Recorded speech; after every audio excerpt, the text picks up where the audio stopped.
Man, who is this queen? Is it fiction? Is it just a work of art? Who is this king? Who is this god? Masculine energy and feminine energy, right? That's what we talk about. And y'all ever heard of Selika? Selika? Hey, out to the copper color cons dropping this great drop. Whoever you are that dropped this in the drop chatter, man, y'all better be in that drop chatter at 432thedrop.com. Oh, yeah, we're gonna get this part of history here. I believe they say this is, it's a part of some type of opera, some type of theater, Selika and Nelusko,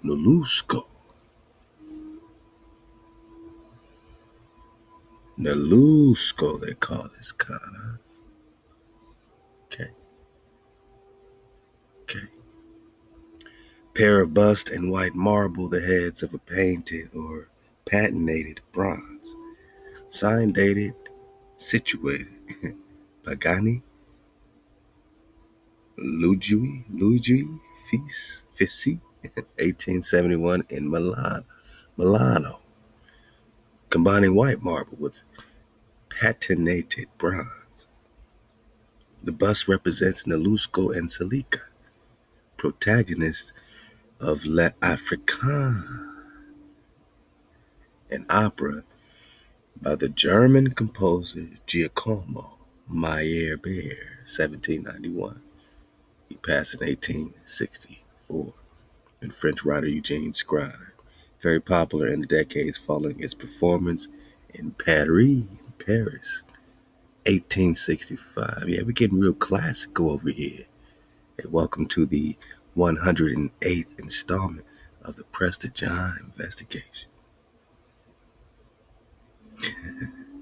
We're getting it right,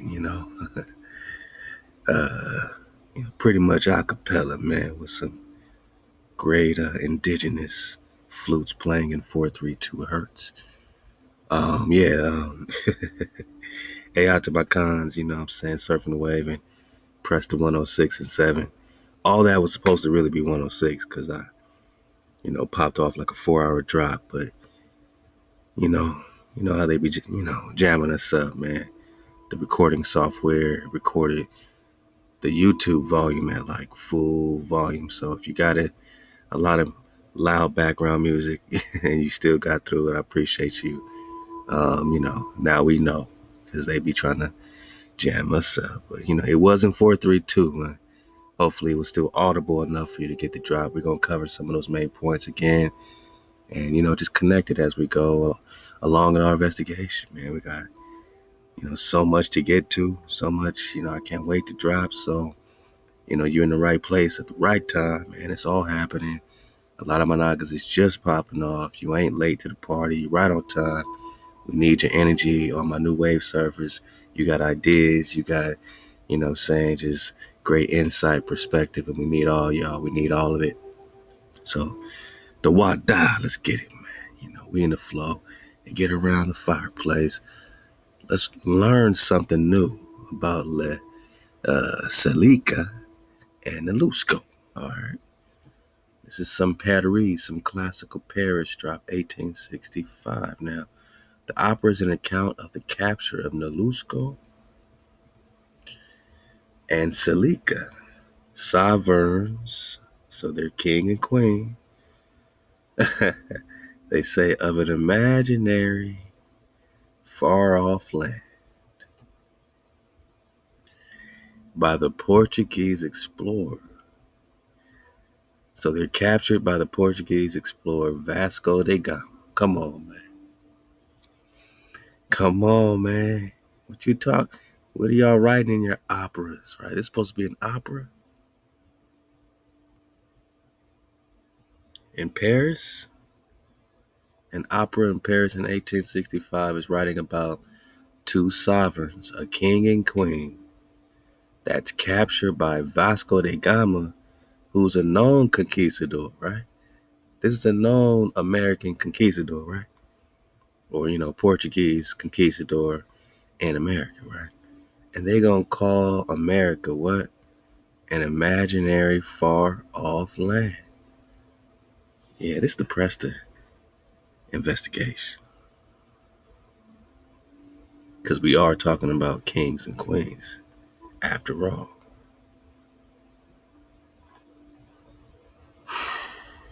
Whoa, I mean, look at the feathers on this car, right?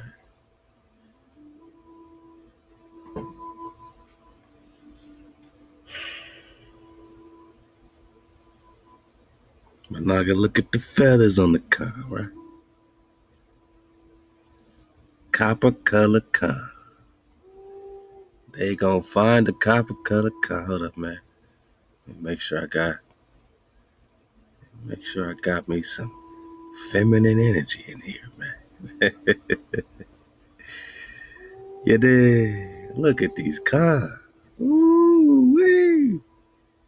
Am I tripping? Am I tripping? Is this imaginary to you? Is this imaginary to you, my night? Is this just an opera performance in Paris? Look at the feathers on the beautiful aqua. Look at the feathers on the Ak and the aqua. And they find them in an imaginary, far off place.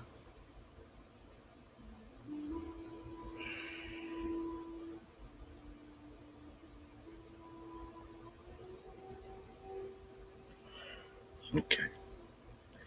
And we about to slice and dice through Hijack City. Just get the vibration, man. We got the music right this time. My bad, my noggin. Surf the wave with me. Because it's about to be good. Press the 108. Halal HaWah.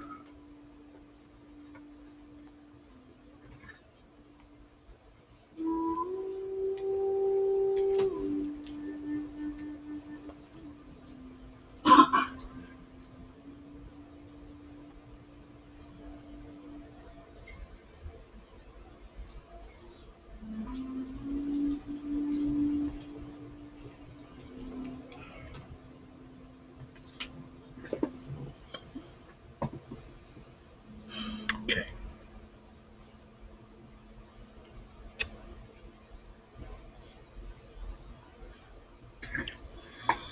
So you telling me they was captured by the Portuguese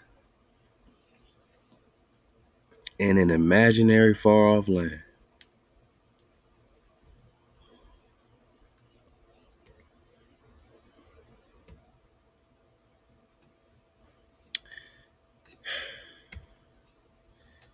An imaginary far off land, man? Imaginary far off land. Okay. I just have to make sure I was reading that right. So you put this in Google, you're gonna get a lot of these dramatic pictures, right? Of this drama, of this king and queen being captured. You're gonna get different depictions of Selika and Nelusko.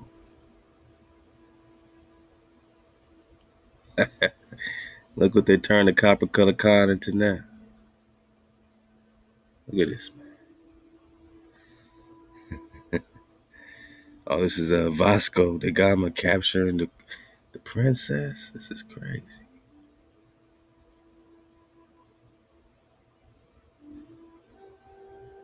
They're in an imaginary far off land. Look at the Gama capturing the cons in an imaginary far off land. Man, all the history of dropness, man. I never heard of Selika and Nelusko, man. So that's why Drop Nation's so real.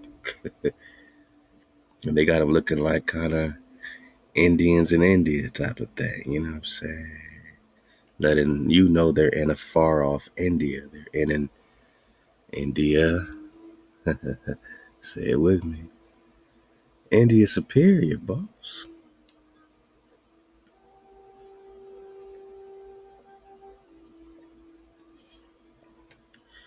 Yeah, they're in India superior, boss. So that's why they gotta make them look like they're in some form of Indian. And they're really looking like this. Copper colored cons.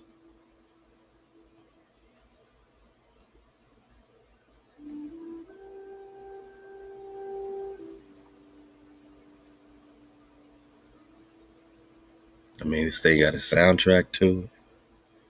It's one of those classics that's been redone and redone.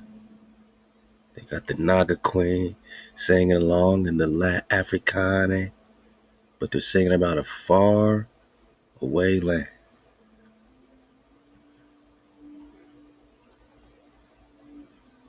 Look at this. They got the Naga Queen. She ain't in Africa, though. She's in a faraway land, my Naga. She's dressed like an sort of an India flow, right? And he might be Vasco da Gama, I don't know. But this queen, is in a faraway land. Let's check this link out.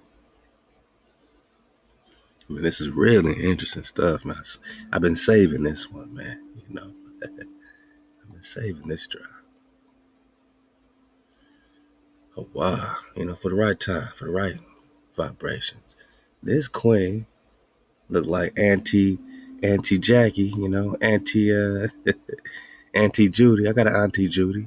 You might have an Auntie Jocelyn, whatever it is, looks like Auntie, man, right? Auntie such and such.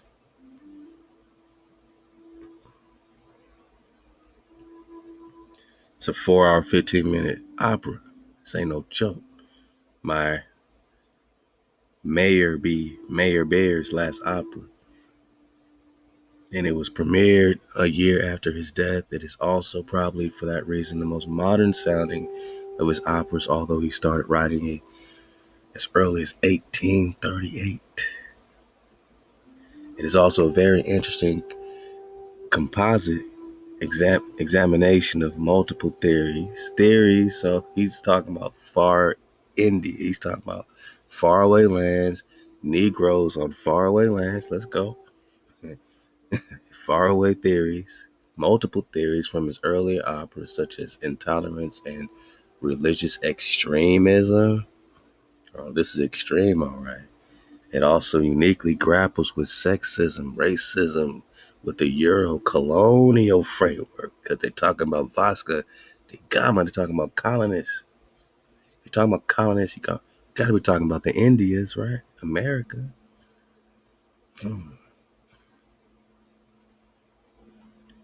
Note that the work is overtly feminist. Oh, got a lot of feminine energy. Let's go.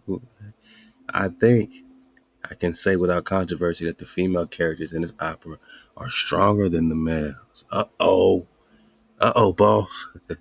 I have changed the linked recording to the 2013 complete production of Vasco da Gama. I feel that one can really grasp the dissonant orchestration combinations better in this recording than any other. All right, so he's popping off. All right. It says the plot: Lisbon, India, and the ocean in between, circa 1497. Inez is in love with Vasco da Gama, but her father wants her to marry Don Pedro. When Vasco is imprisoned by the Inquisition, she has no choice but to give in. Meanwhile, Selika, an Indian or African, huh?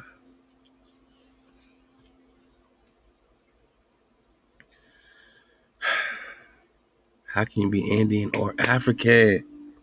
Either you African or you Indian. Are you from Indians? Which India you from? Which India you from? How can it be this confusing? Unless you're talking about, the same looking people where they're confused. That's why they gotta say parentheses or they're confused, or they want to cause confusion. They don't want to show a differentiation of copper colored tribes.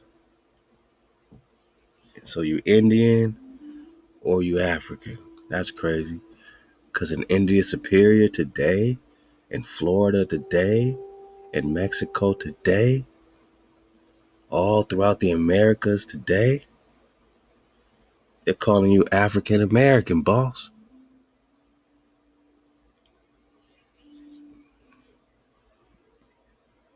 Is you Indian Superior? Is you from India Superior? Or are you from Africa?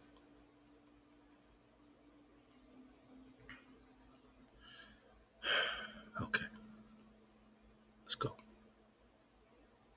So, just digging on this, and we're going to get into Vasco da Gama so you know we ain't tripping when it comes to this America connection we making.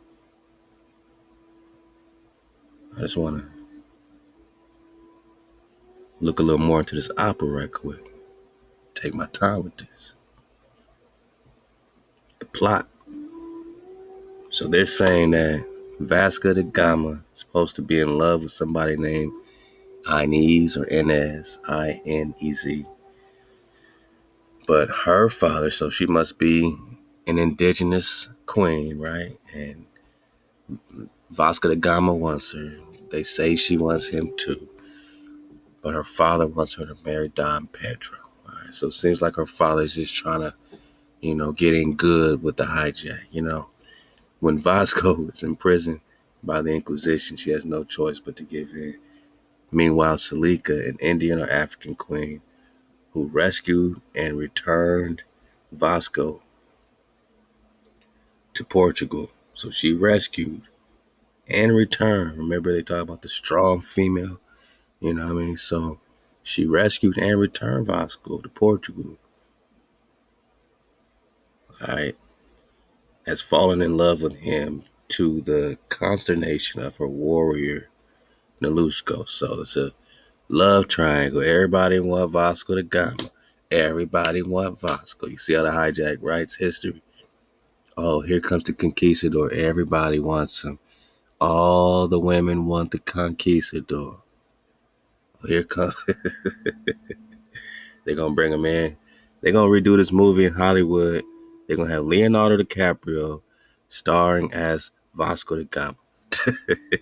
They gonna say, "Oh, everybody wants, everybody wants Leo, man." So everybody fell in love with him, and it pissed off her warrior Nelusko. So the brother's pissed off, and that his queen wants to, go, holla at Leo DiCaprio. All right. So eventually they end up on a ship going to wherever Selika rules.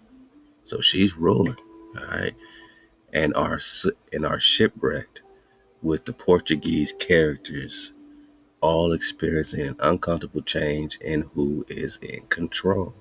In the end, Vasco ends up with the widowed Inez and Selika, and Nelusko die via a poisonous tree. I want to talk about this tree business, man. We're going to get back on that golden fruit, that golden apple. But what are they saying? In the end, Vasco ends up with the widowed Inez. Okay. And Selika and Nelusko die via a poisonous tree. Man, they got some links. I mean, we might got to sit through a 4-hour opera on Prester John 200, man. But it's all happening, man. We got a faraway land. We got a warrior queen. Seems like they're really talking about our Amazon queens, you know what I'm saying? And I don't know how they're portraying the feminine energy and via versus masculine energy, but all these women seem to want the hijack, man. So I don't know what kind of feminine energy they portray. Not all feminine energy is good feminine energy, but they just might just be portraying it in a hijack way. Okay, Aqua. But they are in an imaginary far off land. And you got this Vasco da Gama situation. Just the body bag to hijack, Vasco da Gama La Africana. Okay, this is off of operascribe.com. Oh, hold on right quick. Hold on. Let me get back over here right quick.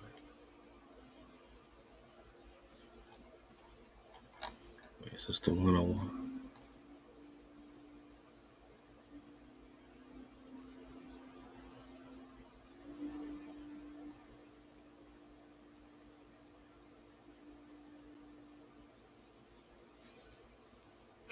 It's a very interesting piece right here.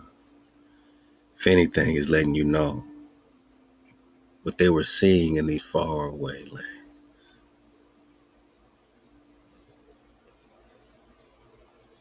While they acting like we tripping.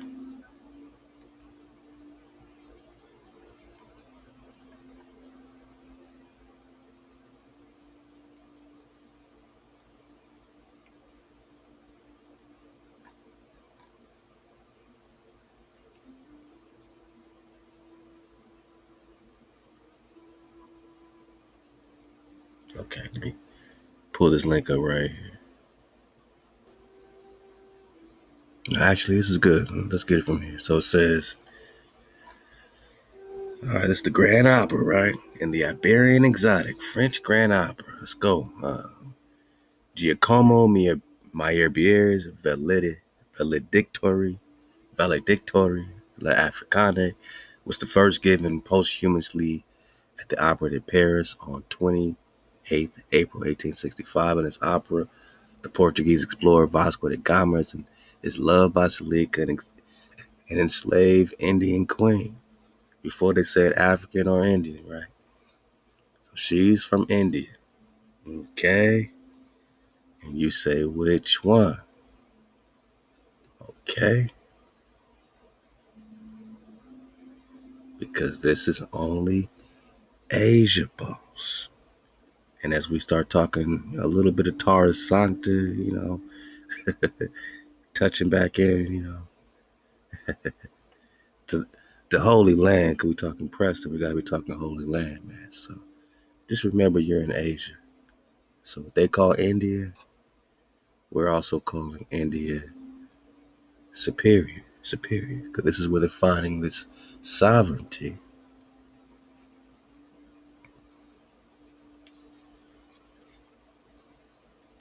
And look how they're portrayed.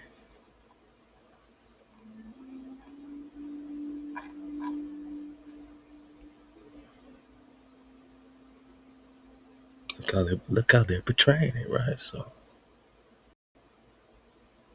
okay.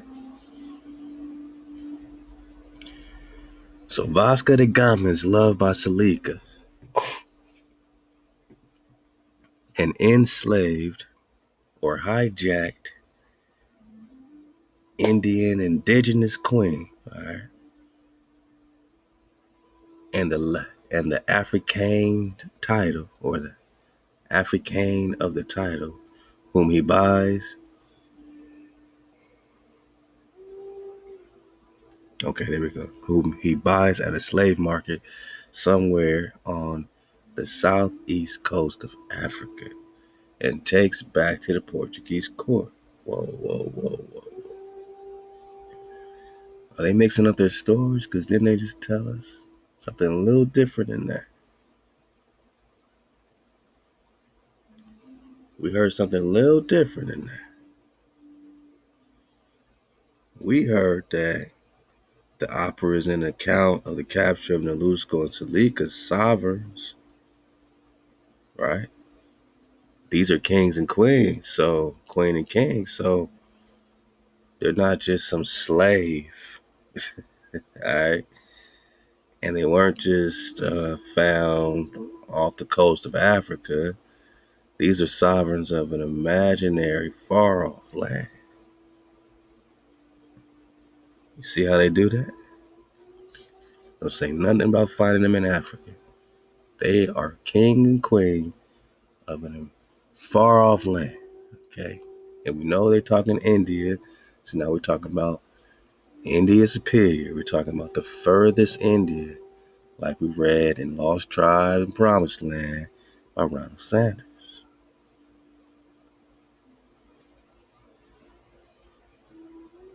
Let's get it up right quick.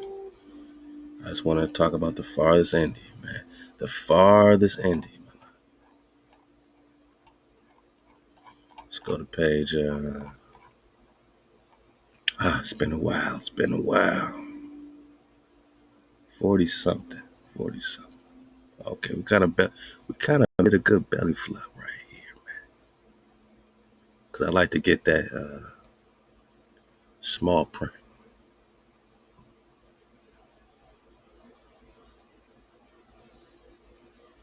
Let's get it bigger. Let's get it bigger. Well, let's get it bigger. All right. Oh, let's back it up. Let's go to page 43. Lost Tribes and Promised Land. Get it in the drop library. And I might put a link up for y'all, man, so you can get right in there. But I want y'all to go there. And keep in mind, we're going to talk a little San Benyon River as we get back on a David Rubani drop. But there is a river called the San Benyon, clearly an ancestor of the River of Stones in the Prester John letter. So I'm just combining this opera, Paris flow with sovereigns in the faraway land. Faraway India, because they say she's an Indian queen. They say that, right? So, again, in the fine print on page 43, it says, this confused geography has ancient and honorable roots. The first verse of the book of Esther describes the realm of the Persian king Ahasuerus, whose palace was at Susa, as extending from India even unto Ethiopia. So this is very important. When they say she's an Indian queen or they found her in India or Africa, all that is vague because we're just talking Ethiopia, right? But let's go. From India even unto Ethiopia. In Greek and Roman authors, there is a similar vagueness about the vast region taken in by the terms like, quote, India and, quote, Ethiopia, the latter even in its narrowest sense comprising a much larger area than present-day Ethiopia. Much larger area than present-day Ethiopia, and beginning just south of the first cataract of the Nile, and about its relationship with the better-known Persia in the apocryphal Acts of St. Thomas. The apostle moves easily between Persia and India because it's the same place. Starting roughly with the 5th century apocryphal writer Pseudo-Abdias, who describes the exploits of the apostle Thomas, Bartholomew, and Matthew in each of the 3 Indias. How many? 3 Indias. Which one is the superior one? Where's India superior? This later concept became a standard one of the Middle Ages. One of the 3 Indias faced Ethiopia, quote unquote. According to the Pseudo-Abdias, the second faced Persia, and the third occupied the ends of the earth. Far away land, imaginary far off land. So how else can you connect an imaginary far off land with India? They just told you imaginary far off land, and they said she's an Indian, or these sovereigns are being, found in India. Then they flipped the story to their slaves being found off the coast of Africa, right? Unless Africa, they just talking Ethiopia, and Ethiopia is India. Superior, boss, because you're still talking America, the far off land. 3 Indias, right? One face so-called Ethiopia today, or Africa today. The other face Persia, and the third occupies the ends of the earth between the ocean and the realm of darkness. So we got a whole other India that occupies the ends of the earth. Far off land, right? Imaginary far off. They had to make it imaginary because you're talking about the ends of the earth. To who? Who would be the ends of the earth? Probably the people in India Superior, where they say Columbus just discovered, right? Columbus just discovered something, right? They found you in faraway India, and the map is flipped upside down because you're in the east and not the west. Don't they tell us this too? Ronald Sanders got the drop. The third became especially fruitful for the geographical imagination, the region of untold islands, in which the plural term Indias, etymologically one and the same as Indies, West Indies, right? Came to rest for once and for all. There are also were less mysterious, more valid definitions of the quote three Indias among medieval geographers, but for most Europeans, even learned ones, the term covered a vast and distant region of dark-skinned people. So the term Indias covered a vast and distant region of dark-skinned people.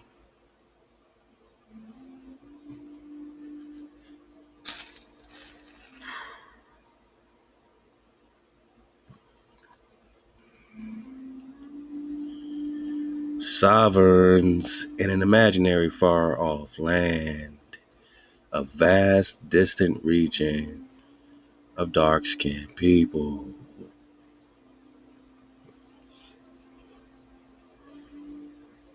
Why else you think they're doing an opera about it in Paris? Why do you think they're popping off in Paris? Because this is some regular African story? Or is this an imaginary far-off land, a region, a vast region of dark-skinned peoples, culminating in a countless array of islands, West Indies, right?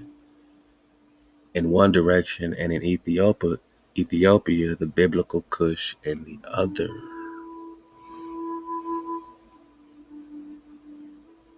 So there was a similar vagueness when they spoke about the term Ethiopia, because Ethiopia did not mean that small little region in Africa. Today, it covered a larger area. And really, you just saying who or who was Prester John.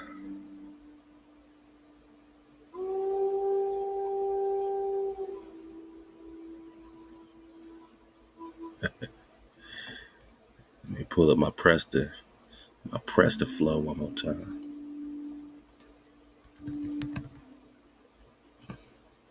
Who or who is Prester John?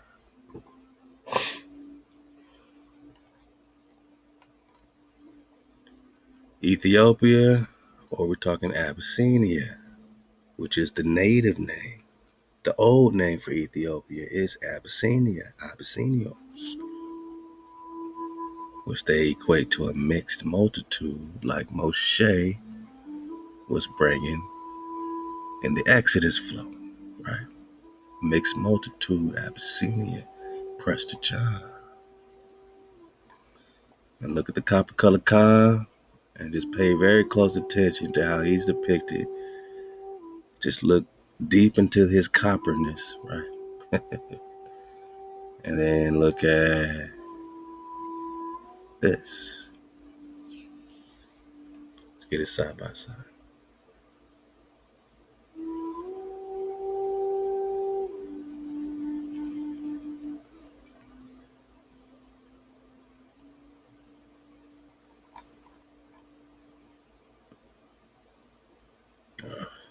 All right. You know what I'm saying? It's like the exact tone of copperness that they are depicting from this far off Naga here, imaginary far off land, Prester John of the Abyssinios. And these, melanated queens and Kondawi, you know. Yeah, literally. Look at Con David. Still got that drop up. Okay, there we go. Thought it was play. You thought it was play. Huh? Look at the shoes. Look at the shoes. Ain't playing with you. King David ain't playing with you. So you telling me this is King David?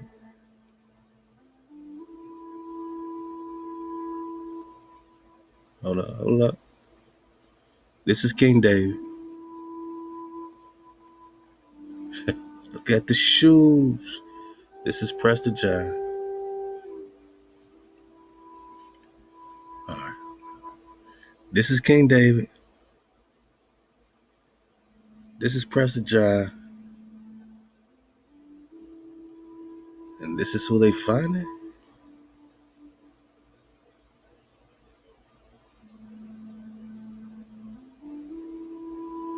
These are the Khans, the sovereigns, remember?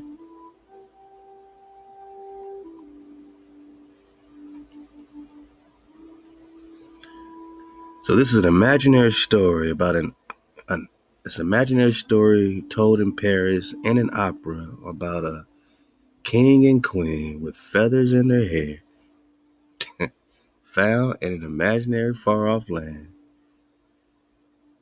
But she's an Indian. But they're Indians. But they're Indians. And they're being tracked down by Vasco da Gama. Now, I do want to look at these timelines again because it's got me thinking about the timelines, man. Is the 1500s stuff really happening in the 1800s? I think we're ready for that conversation. Is the 1200s stuff really happening in the 1500s? Or, Managa, is the 1800s history?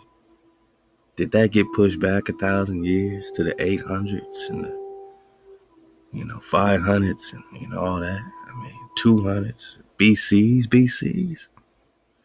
How far back did Scaliger Batavius push back? Real history, real things, the real story. Would the invader rewrite history and push history back 333 years? How about 1,054 years? How about 1,778 years? Would they push history back 1,800 years on your head bone and even more? So this is what they find in a faraway imaginary land, a kingdom, a sovereign king and queen. Okay. And this is Prester John, who they searching for.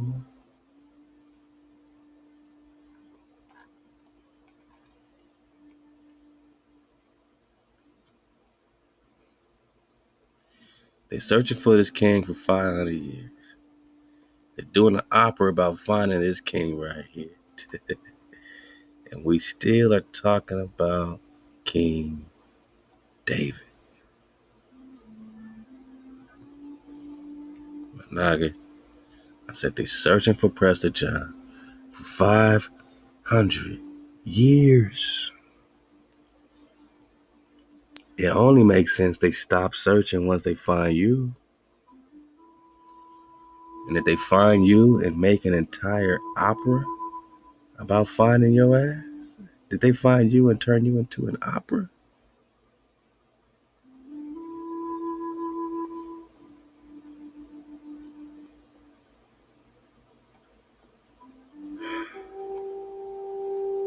Did they turn us into a fairy tale? All right, man. So it's crazy. It's crazy talk happening around here. Now they say, instead of being kings and queens, or in this opera, the Portuguese explorer Vasco da Gama is loved by Selika, an enslaved Indian queen. India, superior, and the African of the title who he buys at a slave market. So she's a queen bought at a slave market somewhere at the southeast coast of Africa and takes back to the Portuguese court. So she's an enslaved Indian queen, but she's over there around Africa, and he finds her in a slave market. On his return to Lisbon, having lost his captain Bartholomew Diaz in a storm of the Cape at the Cape of Good Hope, he pleads for finance for a new voyage of exploration, this time led by himself, on the basis of what he has seen so far. So they're looking for a new world, right? Looking for the goal, right? The goal for his pains and his less than pious attitude. He is thrown into the Inquisition jail at the behest of the influential clergy present at the court. Selika then saves his life in jail when her companion slave, Nelusko, threatens to kill him while he sleeps. They call Nelusko a companion slave.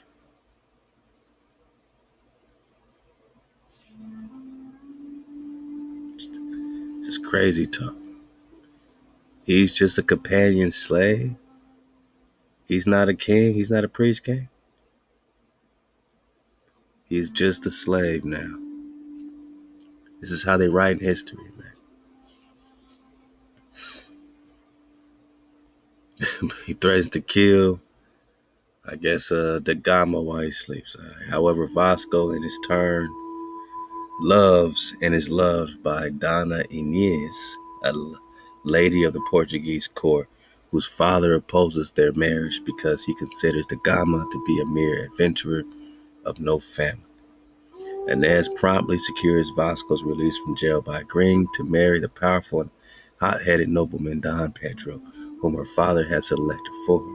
In response, before he knows of her betrothal to Don Pedro, and to show Inez that she should have no jealousy of his attachment to Selika, Vasco gives Selika and Nelusko to her. Pedro then funds a voyage of his own to the Indies, while Inez and several of her ladies on board, and Selika and Nelusko also included. Vasco follows their expedition in another ship to warn them of the dangers awaiting them as they round the Cape. As they near what is revealed as Selika's kingdom, most probably the island of Madagascar. Okay, Nelusko is somehow complicit in a. Hold up. Okay, remember she's an Indian queen. All right. They don't know. They're saying probably in the island of Madagascar, or we could talk about uh, Cuba. How about Cuba? You know what I'm saying? How about Puerto Rico? How about Hawaii? Probably the island. They don't know, right? Nelusko is somehow complicit in a raid where Selika's people take over the ship.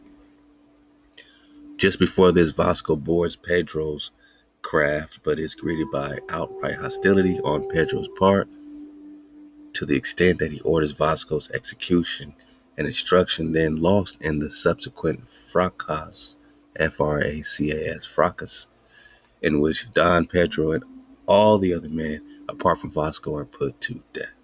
Selika is taken back to her kingdom and quickly proclaimed queen.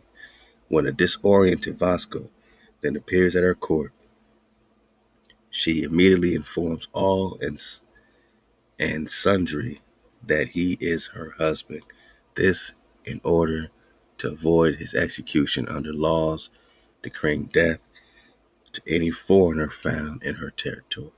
Unbeknownst, Inez and her ladies all struggle ashore as well and are duly sentenced to death after being discovered near Selika's court. Though all her ladies are killed by inhaling the poisonous fragrance of the Manquineo tree. Inez survives to confront Selika in a climatic duet. So here's the love triangle. In the course of this encounter, Selika magnanimously recognizes that Vasco's love for her. Oh, that's all they're gonna give us. Oh man, it was getting crazy. The love was going crazy. All right, let's not get too crazy in love over here. This ain't Beyonce and Jay-Z. All right, this is not Jigga and Beyonce. Man. All right, this is Selika and Nelusko, and they're found in a faraway land. Okay, okay, all right. Capture of Nelusko and Selika, sovereigns in a faraway land. Faraway land like Indias, three Indias, even the learned Europeans. Even the smart guys knew that this had to do with the distant, faraway region of copper-colored cars.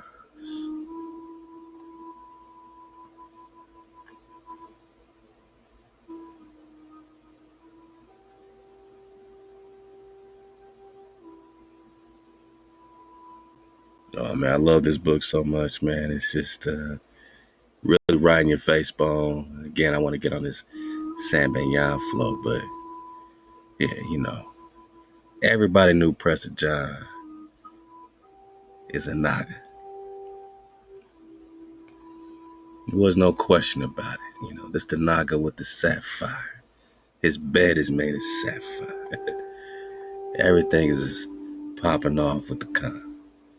We talked about the Catalan map. That's where we saw the you know golden apple drop with the Prester, over there, the Mansa Musa everybody's holding this golden fruit. We talked about the apple of Eden briefly, what I mean? We're just touching on it. This says at a place, this is chapter 3, I believe. Prester John, the noble Ethiopian, right? So this is how we started the series. At a place south of Egypt on the Catalan map, a Saracen king is described as being always at war with the Christians of Nubia, who are under the rule of the emperor of Ethiopia of the land of Prester John.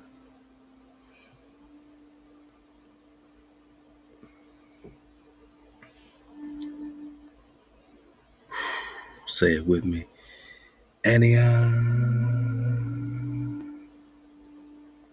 The mythical, imaginary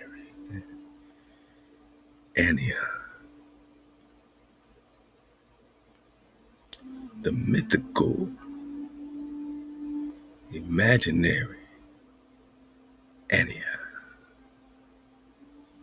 by Godfrey Sykes.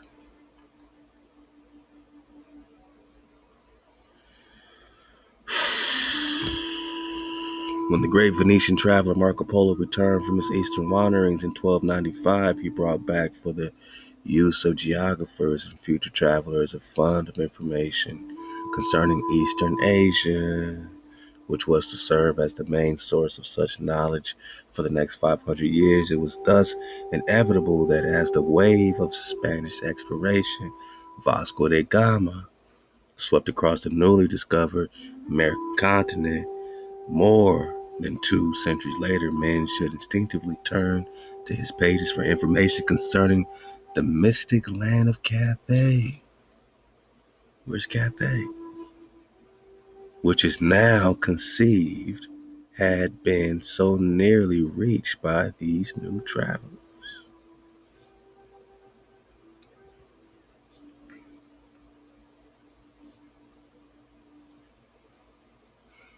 Where's Cathay?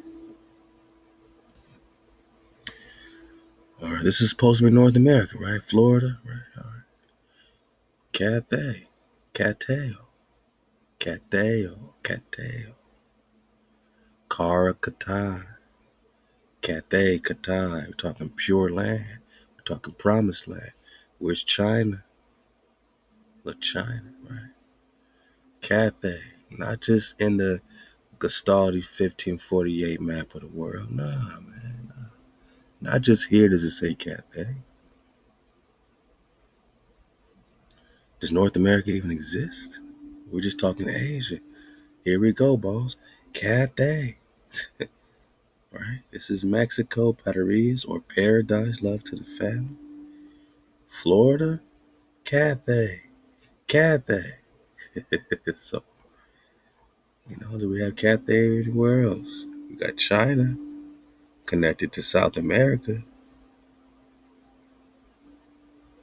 I mean, China is what Marco Polo called Cathay. We got another map, A la Carte Navigare by Tommaso. And again, North America or India Superior connects directly to South America, right? Cusco, India Superior, Mangi. And I want to talk about Mongol again, the Manchu Khan. Remember, that's the grandson of Genghis Khan, right? Okay, go get the drop. Because this whole Manchu Khan has a lot to do with the Han Dynasty, possibly. Let's put it together. Remember, in the Prester investigation, we like to put these histories as they seem to overlap. The Mongol history with the Genghis Khan and all the Karakatai and the Cathays and all that, right? We like to put that next to the indigenous American history because clearly, does North America even exist, or are we just talking India superior? So that overlaps with the Russian flow, because that overlaps with the Asia flow. And the Rus are you. The Rus is the truth. And Rus, Clan Cial Andreas, Monagas, that's you. That's us. That's Jerusalem. These are all the titles, your royal titles, right? So you are the Rus. Russia's named after you. One family, man. Tangu, right? This is what Genghis Khan with the war with Prester John in 1202 in India Superior. And here's Cathay again, Cathayo. So we got Cathay here, China here, Cathay here in Orientis finds 1531. And in 1548, Cathay next to India Superior. Back to Antioch. Back to Antioch.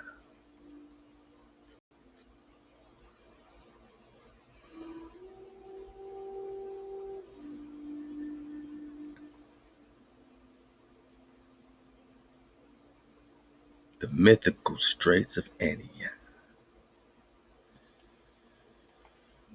Marco Polo's kingdoms were placed close at hand in the northwest, ready to be absorbed by forthcoming expeditions. Let's get it bigger. That's the biggest we got. All right, developing the idea a little further after the discovery of the mainland north of the isthmus, we find that the maker of the map illustrated in outline has placed Prester John and his idolatrous neighbors not very far from Mexico.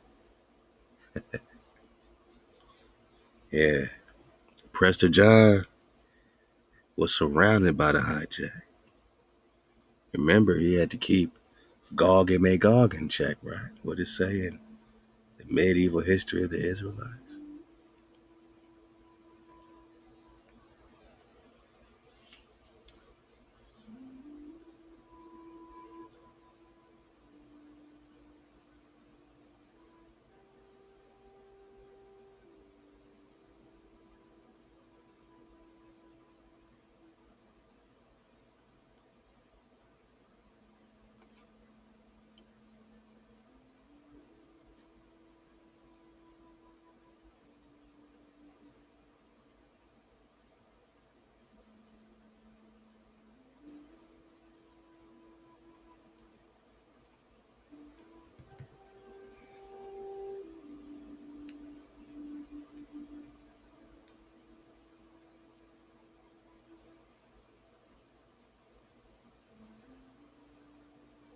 Oh, there we go.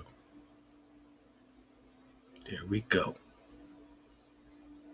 So Prester John had to keep Gog and Magog and all his idolatrous neighbors in check. You know, David has Psalms written about how he's encompassed by his enemies.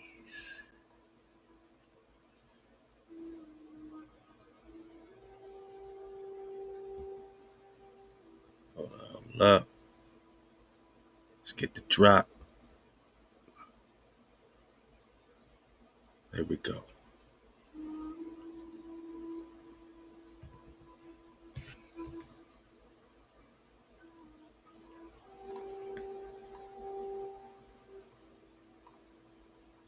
Page 313, Medieval Empire of the Israelites. The symbol of the Grail is the symbol of authority, and the traditions which are inherited is a part and parcel of the legendary Prester John. the legend of whom was spread widely in the Middle Ages. John was a master of huge empire. He was omnipotent and all-powerful.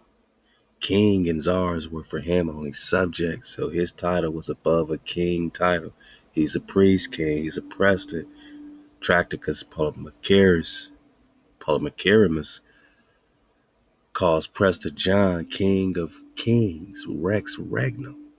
He combines in himself spiritual and secular authority, and he can say about himself, Prester John, by HaWah's grace, Lord of all lords, who are only beneath heaven from the rising of the sun to paradise on earth, right? In all the medieval sources, Prester John controls and holds back the tribes of Gog and Magog and controls the seen and unseen world. So in order to hold back these tribes, they must be near the kingdom of Prester John. Just like the kingdom of Judah was right by Moab, right? Okay.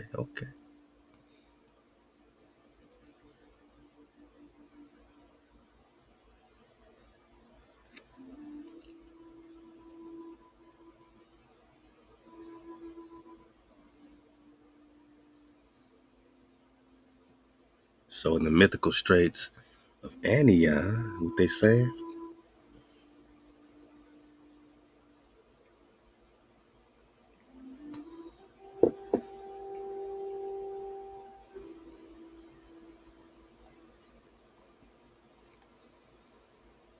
So this map maker has placed Prester John and his idolatrous neighbors, right? Gog and Magog. He controls the seen and unseen world, holds back the hijack. He's surrounded by these hijack, and they're not very far from Mexico. Bang. We done blown this map up many times for you before, but right here in the middle, you see Prester John. It's as big as they're going to give us here, but you see it in the middle. Prester John, India Superior, Mexico, connected to South America. This is the map in the British Museum, 1530s. So we're staying in the 1530s with all these maps, man. 1530s, 1540s, you know what I'm saying? With India Superior and Mexico, right? And Cathay, Prester John, India Superior.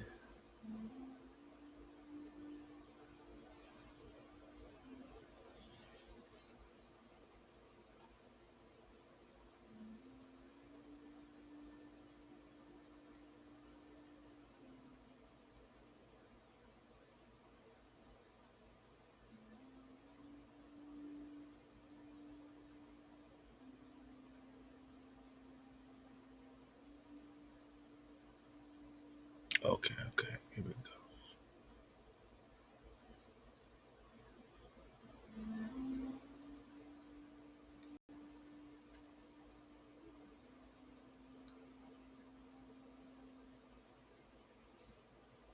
Come on, come on.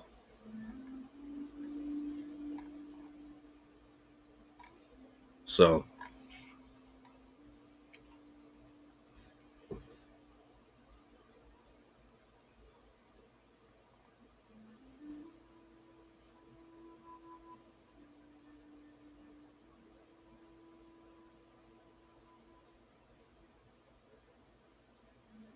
okay, there's a couple other little drops on the Vasco. I want to, make a quick round with the Vasco flow. So, okay.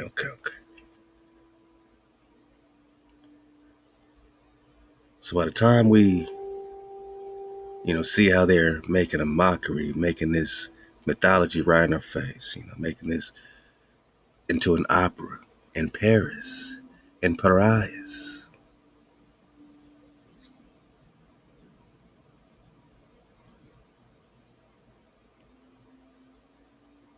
They're in Paris.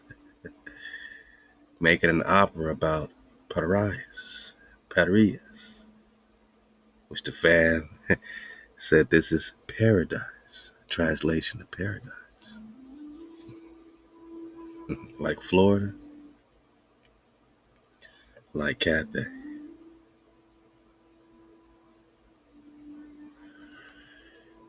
Man, I mean,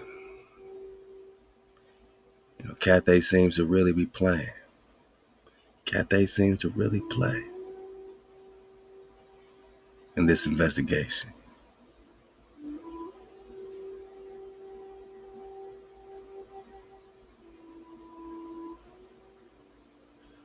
How we looking on to? Okay, perfect. Hey, that was just the intro. Let's go. All right, so back to Lost Tribes and Promised Lands by Ronald Sanders. We're talking Antioch, man. Prester is surrounded by enemies. David in the book of Psalms and all that is surrounded by enemies, man. Just follow along. Let's go. We out of here.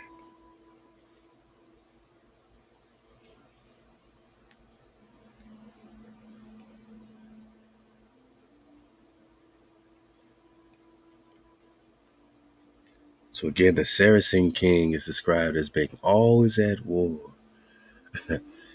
with the Christians of Nubia, who are ruled under who are under the rule of the emperor of Ethiopia or Abyssinia of the land of Prester John. We said Antioch because clearly in the mythical straits of Antioch, the land of Prester John, according to the British Museum, in the year 1530, my nigga. You're just talking about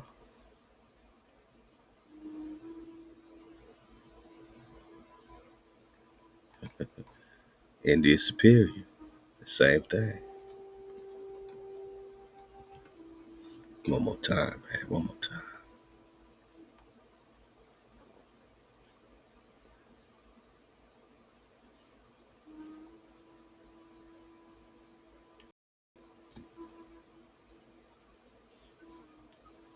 Let's get it bigger one more time. So, why would this map maker in the British Museum, 1530, put Prester John right in the heart of America, in the heart of Cathay, in the heart of India Superior? I mean, why would it be? How could this happen, man?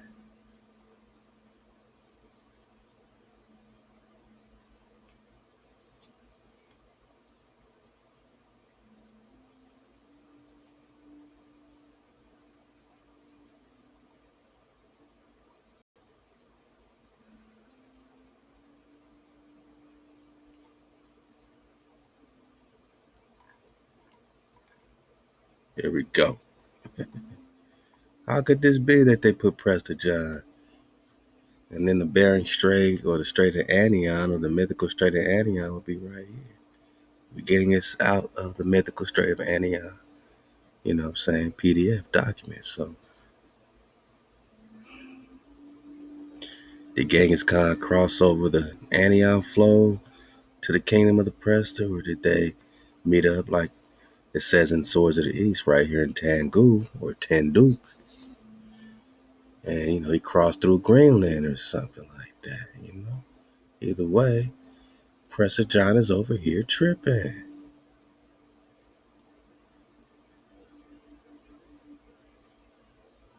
The Genghis Khan crossed into Tanduk through Greenland, man. You think I'm playing? Greenlandia.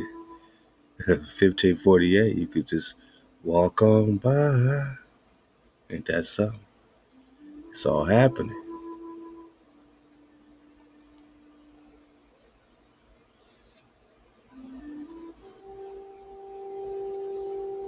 So him being, you know, uh, this Saracen at war with the Christians of Nubia, and the Christians are under the rulership of Prester John in the land of Prester John. But Ethiopia is below the southernmost edge of the map. And we learn nothing more than this.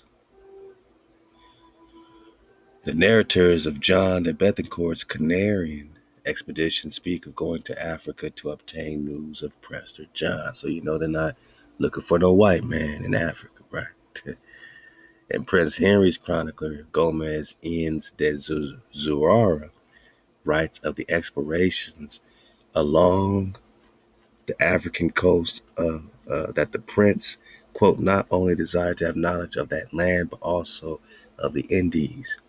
So they wanted knowledge of India superior and of the land of Prester John if he could.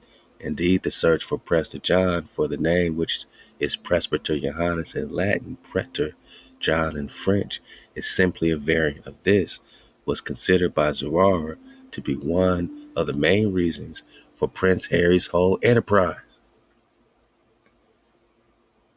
So basically the whole reason for the pop-offness of them searching is to find the Prester. They're looking in Africa, they're looking in Ethiopia, they're looking in Asia, they're looking everywhere, boss, until what? 1645. Oh boy. What's happening in America in 1645? I'll wait.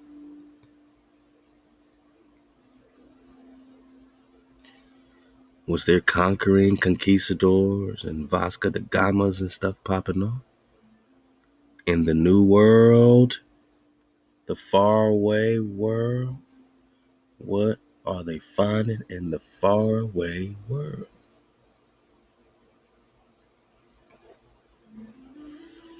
Probably in this imaginary far-off land. Malaga, they're finding sovereigns. Yeah.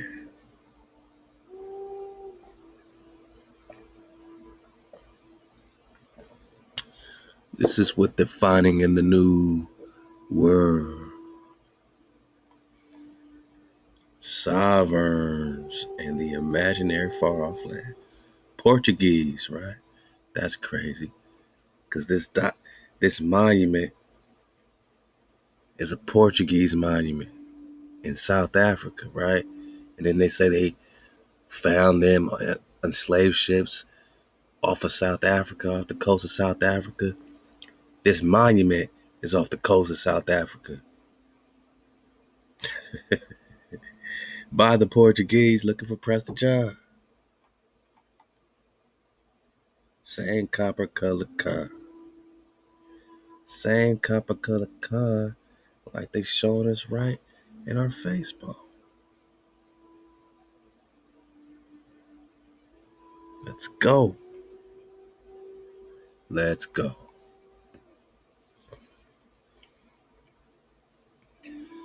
So Prester John, the search for Prester John was considered by Zurara to be one of the main reasons for Prince Henry's whole enterprise.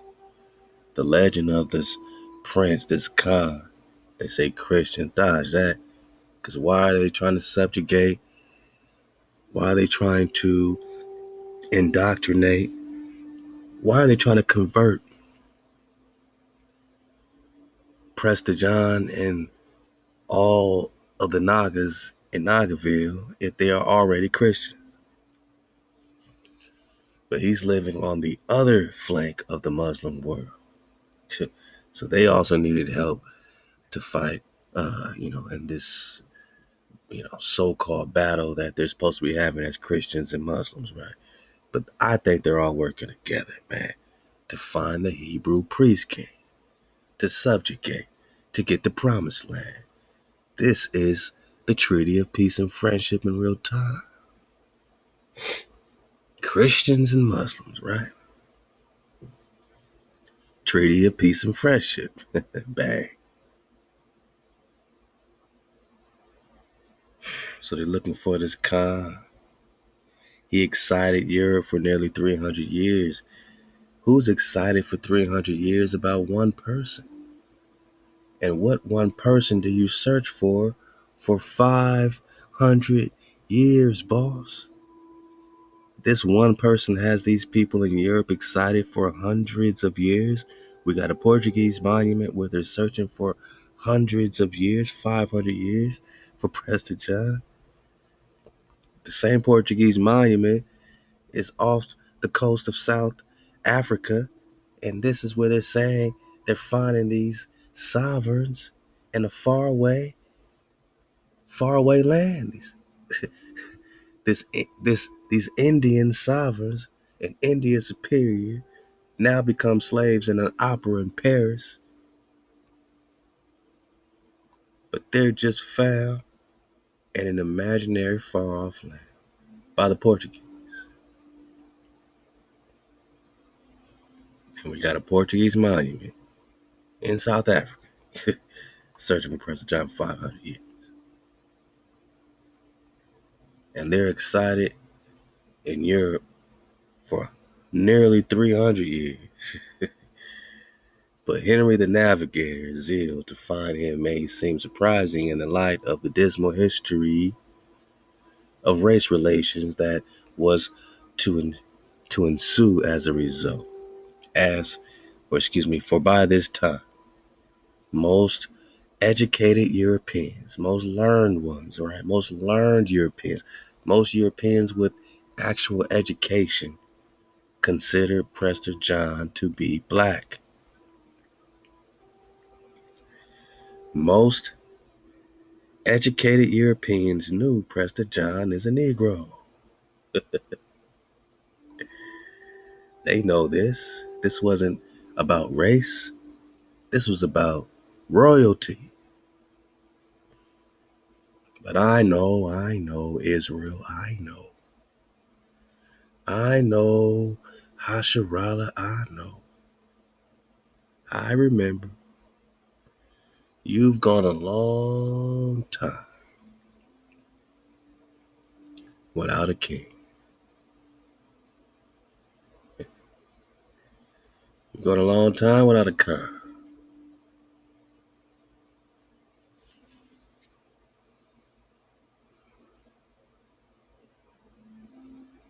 I mean, how long has it been?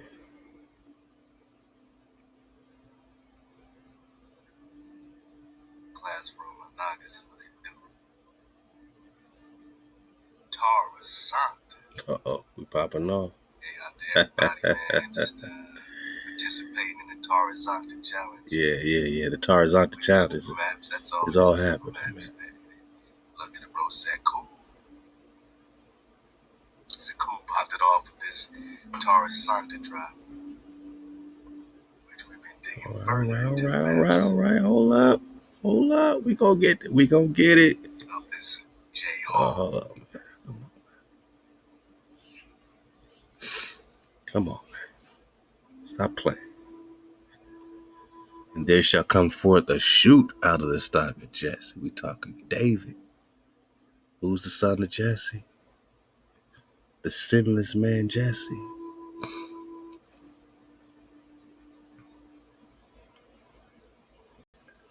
And a twig shall grow forth out of his roots, and the spirit of HaWah shall rest upon him.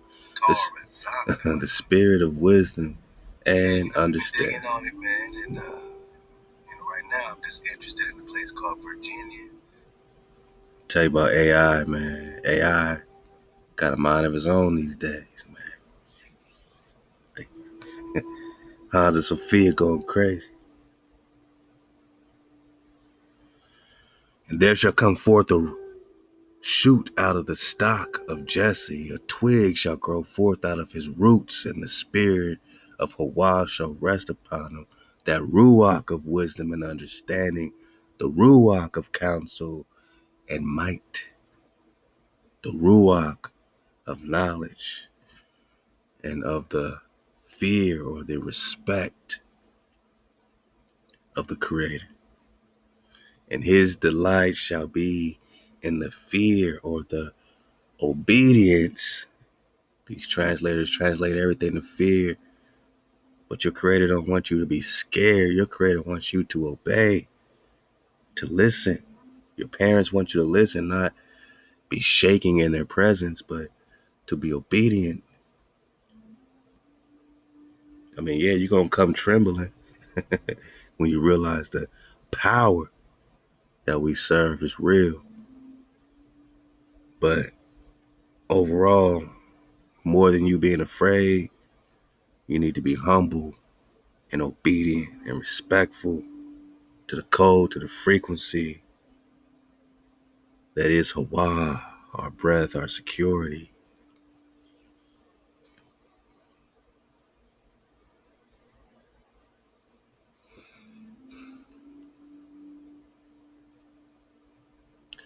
How many days, Israel? How many days? Long time. So many days we done lost track. It's been a long time. Hasharah.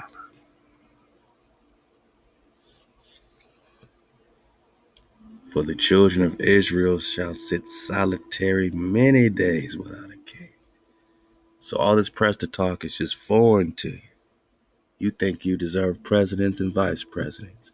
You think you deserve captivity. By now you just think you are a natural born slave. You think you deserve to be in solitary forever. Did the Creator say you're going to sit in solitary forever? Forever, boss? Did the Creator say there ain't no remnant? You've been washed out, washed up. You've been mixed with the white man so much you don't exist no more, Israel.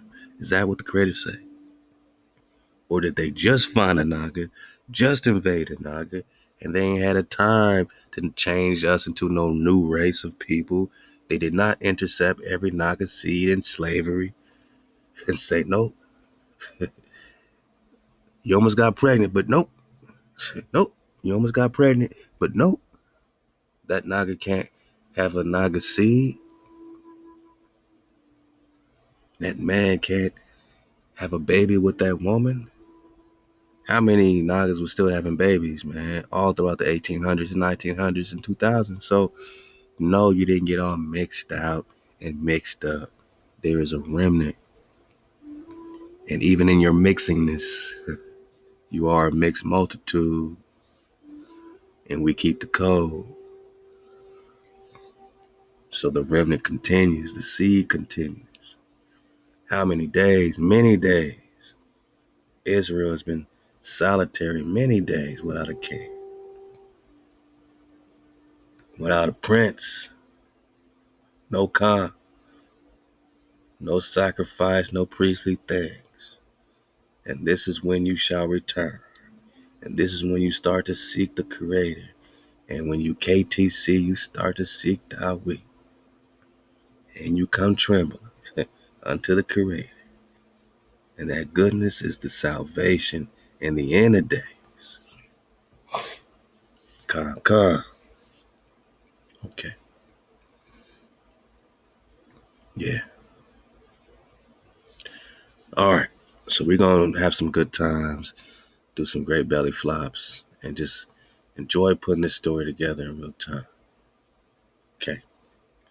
I'm going to start talking some timeline. We're going to get into some chronology. We're going to talk some Tarazanta. We're going to talk some Daniel Kumisi. We're going to get back into Daniel Rubini. Matter of fact, we got so much to talk about. Let's have some fun. I mean, real good time. And again, on this Vasco situation, you know, where now the story is, instead of hijacking the queen, she is in love with him. Okay.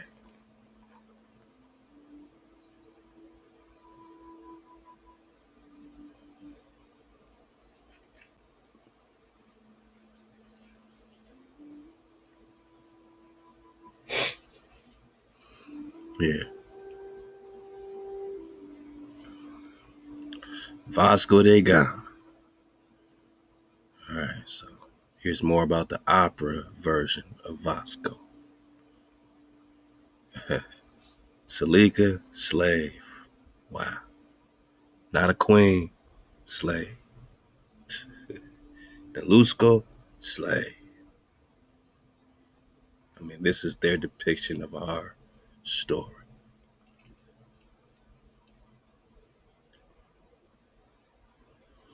What's this Vasco about?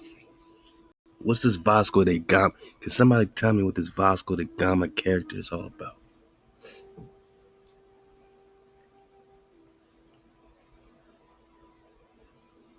Well, there's some territory attributed to old Vasco de Gama, Goa, often shortened to Vasco City in the state of Goa on the western coast of India. It is named after the Portuguese explorer Vasco de Gama. On the western coast of India? Crazy talk, right? Named after Vasco da Gama, who held the title governor of Portuguese India? Okay. This serves as the headquarters of Mermogoa sub-district. It was founded in 1543. Didn't I say these 1530s and all 1540s, all these maps in the 1530s and 40s with India Superior Cathay on them? We're talking about India Superior. When they're talking India, they're talking Vasco da Gama, and we're still talking 1540s and 30s, letting you know that when they talk India, they're just talking about India Superior. Huh? Same damn time. This is what the world is looking like in terms of, North America don't exist. Same as the Orientists. What year? 1531. North America don't exist. It's all Asia. So what did Columbus roll up on? What did Vasco da Gama roll up on when they found you? And when they stopped looking in 1630, you know what they were looking at. Because they were looking from earlier than that, right? 1145 to 1645. Vasco da Gama. He's supposed to be kidnapping the queen in India Superior.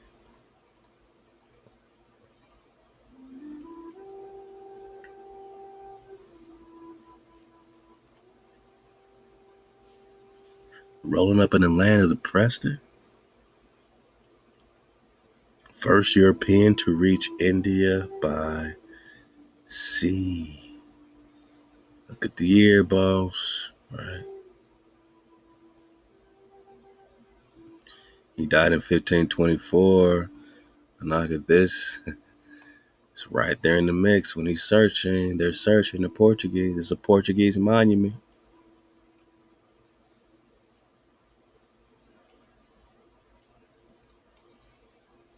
Orientis finds 1531. This is what the world is looking like to Vasco. Where's Asia? Where's North America? I see Florida, boss. Uh-oh. Got him. Got him. So yeah, if you don't see clearly by now, this India-Asia situation, Lost Tribes and Promised Land, told you this is a vague term. The third India, we're talking about a region of dark-skinned people, vast regions. We're talking about the farthest India. And he's known as the first European to reach India by sea.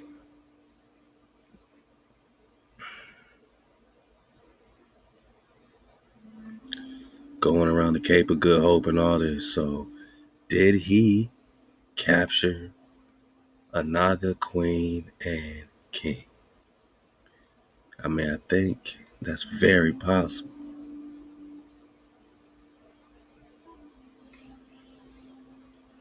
And they made it into a mother-sucking opera. Say he went to an imaginary place, boss.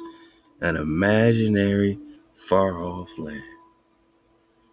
An imaginary, mysterious, mythical cities of gold. Say it with me, boss. Antioch.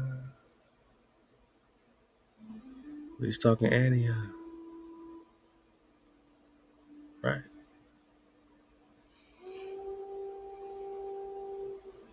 Let's go to another map.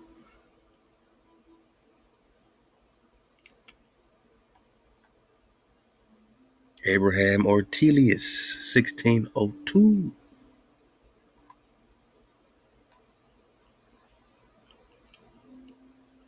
Man, I wish I could buy this. They said it's sold out or something. So scrolling right over here, just look close. Oh, wait, oh, we got it bigger. Beautiful, beautiful. All right, let's go. Notice on the bottom they got Australia. This is going to be very important because I'm going to compare this with Tarzanta and Antarctica because Australia's originally was Antarctica. It just means the land below, right? And now they make it a little continent over there, but Australia's is the land below, right? Or Antarctica, which is surrounding us, and technically it's below everywhere or up everywhere. And Antioch, right, it's up here. So this mythical strait of Antioch is a real deal. It's on the maps until they took it off the maps. It's Anion Regnum. Corvera Regnum, which we got last time, is Keber or Eber or Heber or Hebrew or Eber, right? So Ameri, which we got last time, is connected with the Makir, Amari. And these are cons already here in America, but they want to say, oh, America Vespucci, so that you don't connect it to Makir, Amari, Tedros, Nehemiah, Kalelu, Sylvanus Totaxis, Solomon Bravo, David, Ogan, Manage, the Barbar, the Swanite. We're talking Kaveri, man. We're talking Antioch. They don't want you to connect no Anan Ben David. And they don't want you to connect no Lady Hannah and Hanan or Kanan, her son. And they're finding this king and queen, Vasco da Gama in India Superior, bringing them back to Portugal, showing them off. But they're just slaves now. Okay.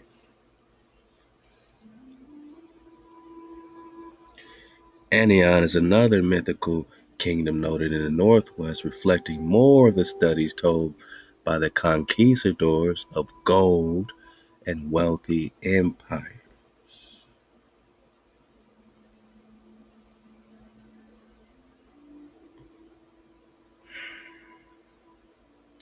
Supposedly found in the North American continent.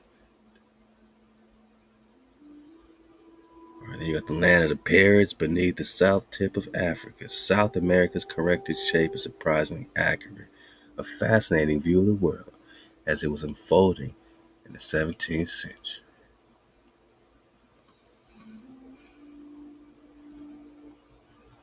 Amari, Khans, Khan Amari, Khan Amarki.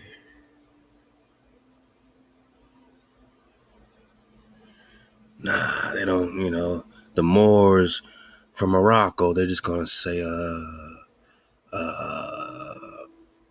Amorocco, right?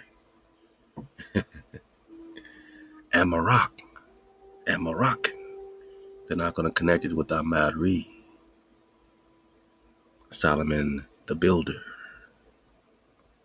Oh, that's going on in Kalelus, Corvera, North American West or India Superior, a city described to Coronado. So you got the Gama, Coronado, you got all these hijacks looking for the what? The gold. Because this was described as having gold with lordly rulers. You know, that means rulers that were like God to these people, And they were venerated because of their power. But these Nagas were keeping the code. And then you had some out of code lordly rulers, you know what I'm saying? Now you got the ancient, war more and more, right? So it's all happening with these cities of gold. So the more and more war is all about the land, man. And the vortex is like what's happening with Tarazonta or Antarctica. So, keep all this in mind as we surf the wave.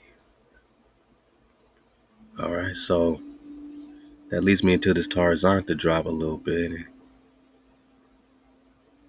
Very interesting just to start it off.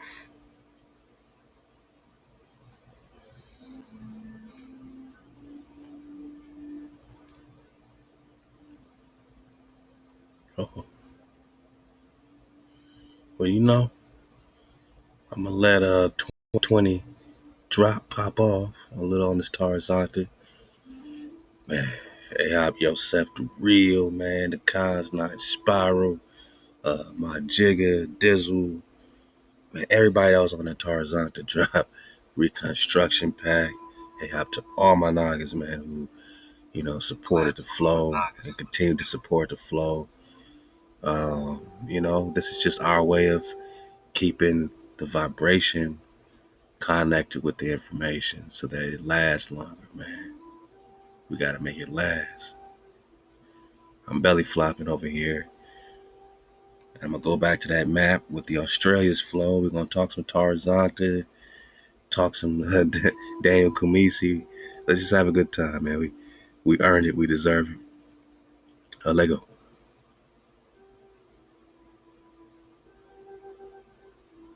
You see how they cut up the top? So how would you even know you're in South, or that this would be South America? This little tip right here. You gotta have a perspective, right? You got the little Phoenicia right here.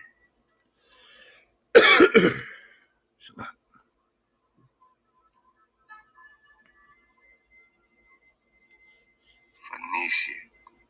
Same gateways, Terra Sancta. It's Pia Moronia. We're gonna dig on this Moronia situation because what? We gotta dig back on the Moronia flow, the Moron flow, because now you're connecting with the Mormon flow. Uh-oh. Yes. Oh man, glad I belly fly back. So you see South America, and on that other map we just showed, right? This would be all Australians, and this is kind of my point, and how they're hiding so much of this drop is that. They got to make up their minds, these cartographers, man.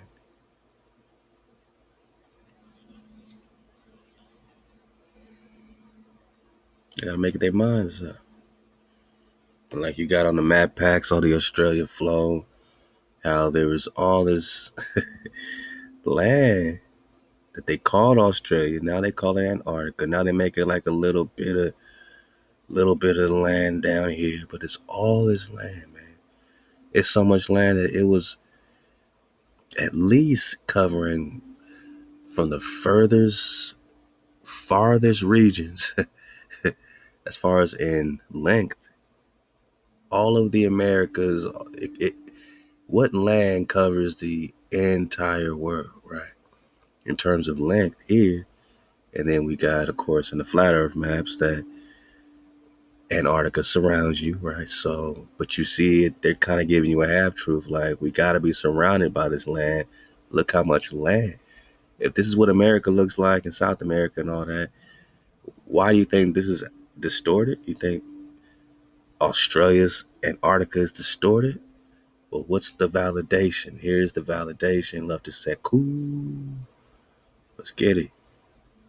So all that land is actually mapped out, and it's not a distortion. We're talking holy land We're talking Tarzan. What does this got to do with the Moor? Uh-oh. What is the Moroni you got to do with it, man? All right, let's go. We're going to get back on this. We just surfing the wave in Tarzan or Phoenicia. And didn't that link call him a deified Phoenician Naga? Prester John? Come on, hold up. Let's put it together. I'm seeing a lot of this all over again. Like the first time. Love to the Templar. We're getting it like it's the first time. We're about to get some chronology like it's the first time. But, I got these links up for a reason. We got the Covera. Body guy. Okay. Here we go. The Hindu Kendra drop. Shout out to hvk.org. So when they're talking about copper, which is where they're getting Covera on the map is where they're getting copper. All right. I know. It's also what they're getting the Khyber or Kiver, the Afghan flow, which we got. Afghan is the son of who? Come on, man. Recap. Rock with me, man. Rock with me. Afghan is the son of who?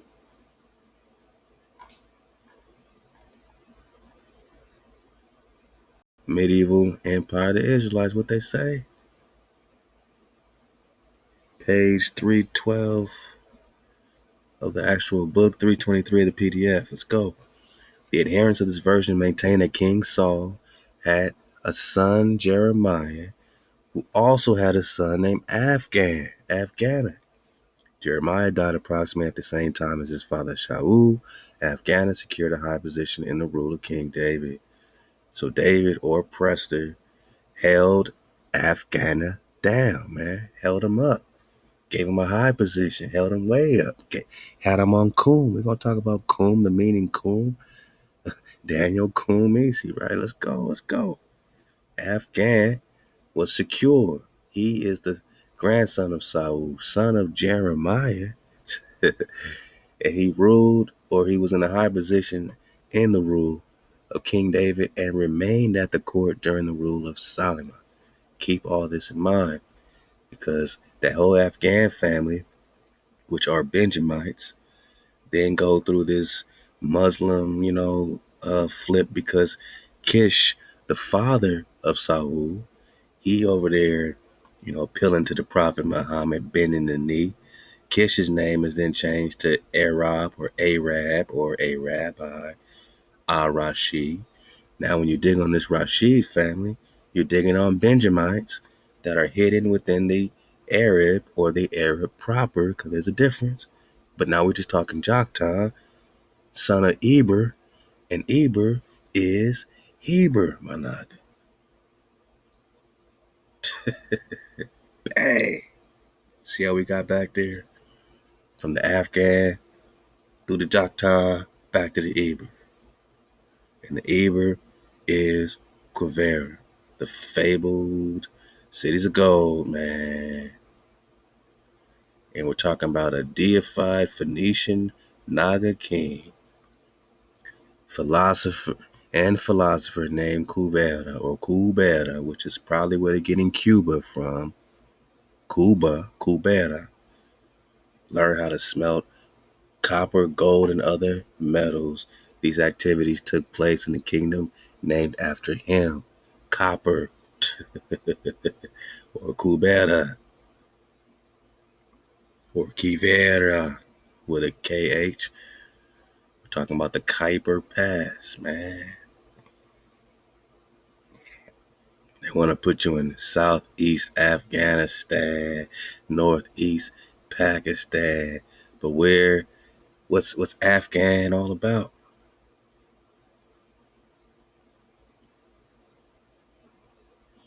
Afghana is the son of Jeremiah, son of Saul, the Benjamin. He's rocking with King David. He's rocking with Prester. They're not over there in the Middle East. They're over here in India, Superior. or Asian. And this deified Phoenician king has a lot to do with this. Phoenicia probably connected with the Tarzanta flow.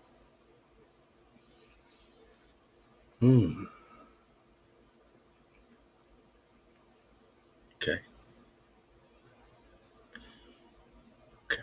Classroom, my Nagas, what it do?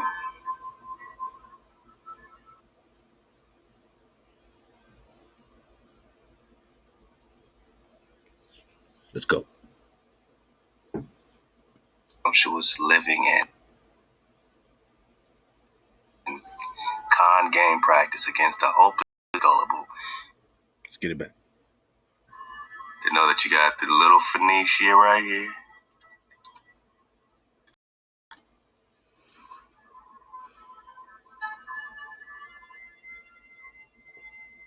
Phoenicia. Same gateways, Terra Sancta. This P. So all this would be Australia's. And you see how they got gateways, but you didn't see no gateways on the other Australia's flow, right? So look how much detail, how mapped out this Antarctica is. And Terra Sancta, TerraSancta, they turn into like Santa now, like Santa Barbara, Santa Cruz. Santa means holy, like they try to make Santa Claus, right? Let's go. What does Tarzanta mean again? Tara Santa, meaning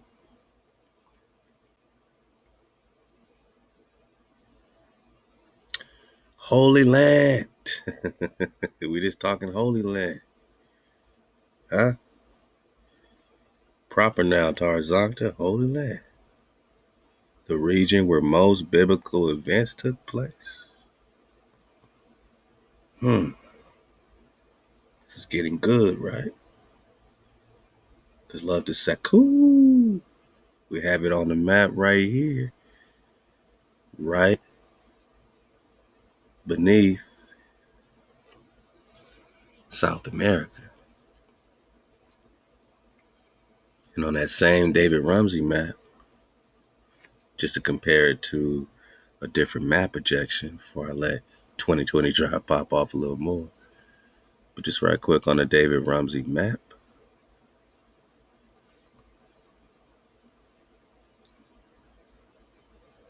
Yeah, we're talking about a deified Phoenician Naga. They deified this guy. They deified all our, important people. That's when not only we went off, but that's when they went off. Even more. Turn everybody into gods and mythologies. Mystical, fabled.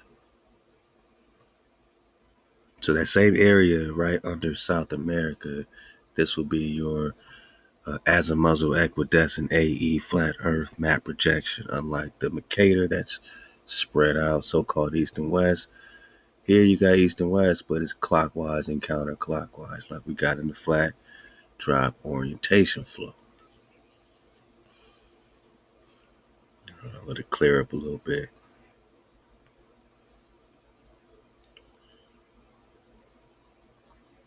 There we go. So, and again, very interesting. You got North America, South America.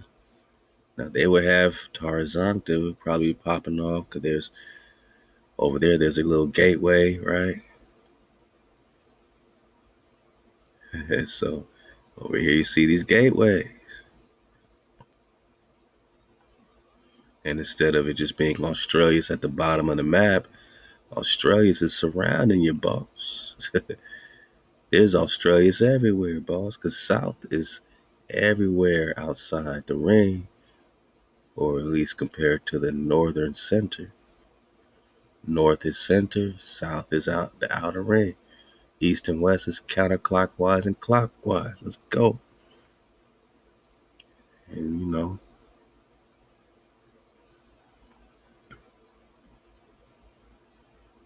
so this is Tar Galera. Man, what's happening over here, boss? A lot of things, man, a lot of stuff. So, you know, all I'm saying is there's a lot of land. I don't see no ice. Tar Fuego. Yeah, come on, man. Antarctica is fuego? Hot? Come on, man. Gateways, right? Gateways going through it. Look how much land you got these monarchs out of it. And they put Prester way over here because, you know, that's what they're looking for. Prester. Grand Prester John. Ethiopia. Prester John. Okay. And in North America, they got Kivera. Yeah, Kivera. And we're going to get some of this, you know, Kivera Habor Heber River. This Heber River has a lot to do, you know what I mean, with this, you know, rivers of Eden, Euphrates, and all this. Look like it say Tigris down here, man. See all these rivers connect. What would that be? You know, around Utah-ish, Four Corners, you know what I'm saying? Arizona. Come on, man. Come on, we in America. We're in America, and it says Covera with a Q, right? So, Covera with a Q, fabled Covera, right, with a Q, sometimes spelled with a K, Boba Covera, Kafera, Kaberi, the Egyptian Capri.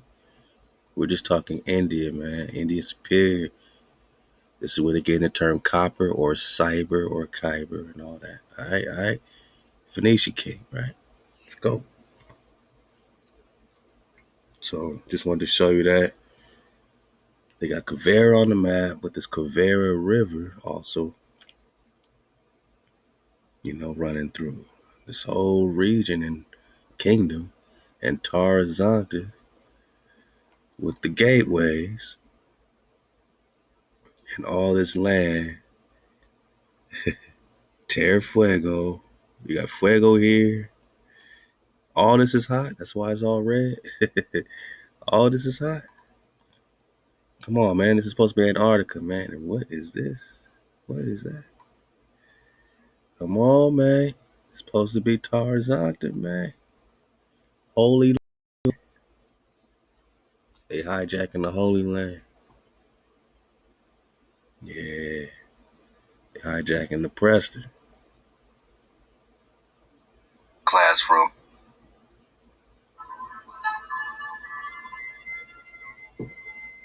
Phoenicia.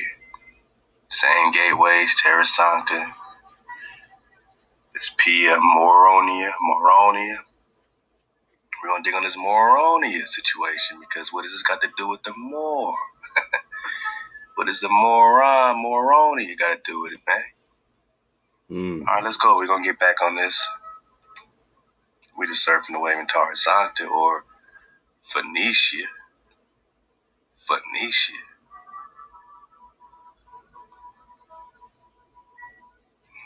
Gets mighty interesting, man. Gateway. Antarctica.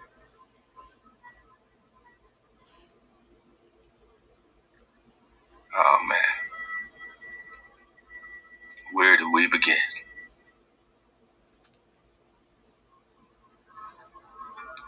Well, let's get it over here.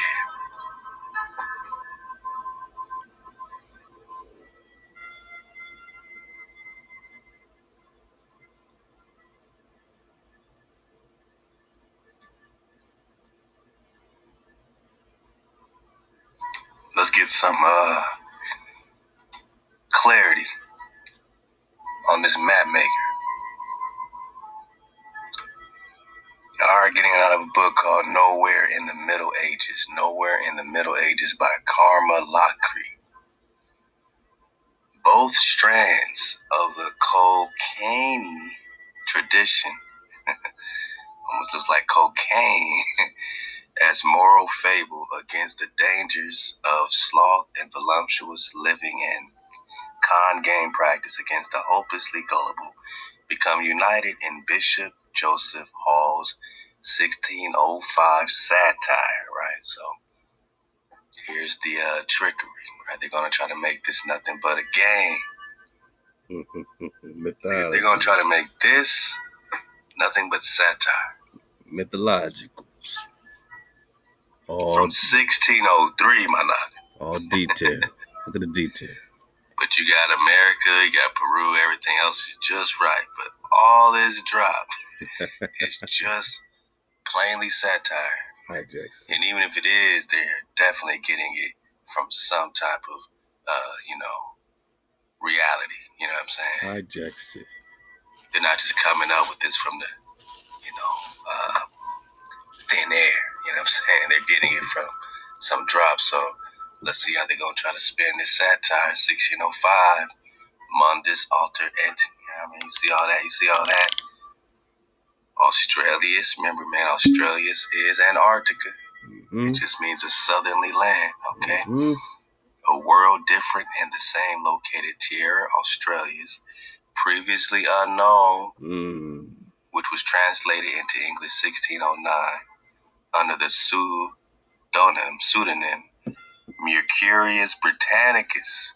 So this Mercury's going to keep popping up with this Joseph Hall, all right? They're going to say that's like some type of pseudo name for him. He goes under the name Mercury, my nigga. Joseph Hall, right? Okay, remember Thought the Moving Island, man? Mm-hmm. All right, let's go. Mm-hmm. Hall recounts a voyage to Antarctica and the discovery of a new world. Stop it, man. So, first they turn this Naga King and Queen, Selika and Nelusko, into mythology. Now they're going to turn Tarizank to Holy Land into mythology. But this Hall, this Joseph Hall, says he went to Antarctica and discovered a new world. They get, that Tarzan to drop 2020. Yeah, dig. Let's go, man. We got a lot of drop. This is kind of funny because it really connects in a real funny way, man. They have Tamalagas on IG. Yeah, they restricted us on IG, saying we got too many fact checkers, too much fact checking. It's calling, it's saying that what we're kicking is not facts, right? So the fact checkers are saying that we're not kicking facts. The experts are saying we're not kicking truth, right? Who are their fact checkers? Who are their experts? I don't know. They definitely ain't surfing the wave. Because this is all we showing you. Oh no, fact checkers, y'all, fact checkers. We talking about NASA documents and flat, non-rotating Earths.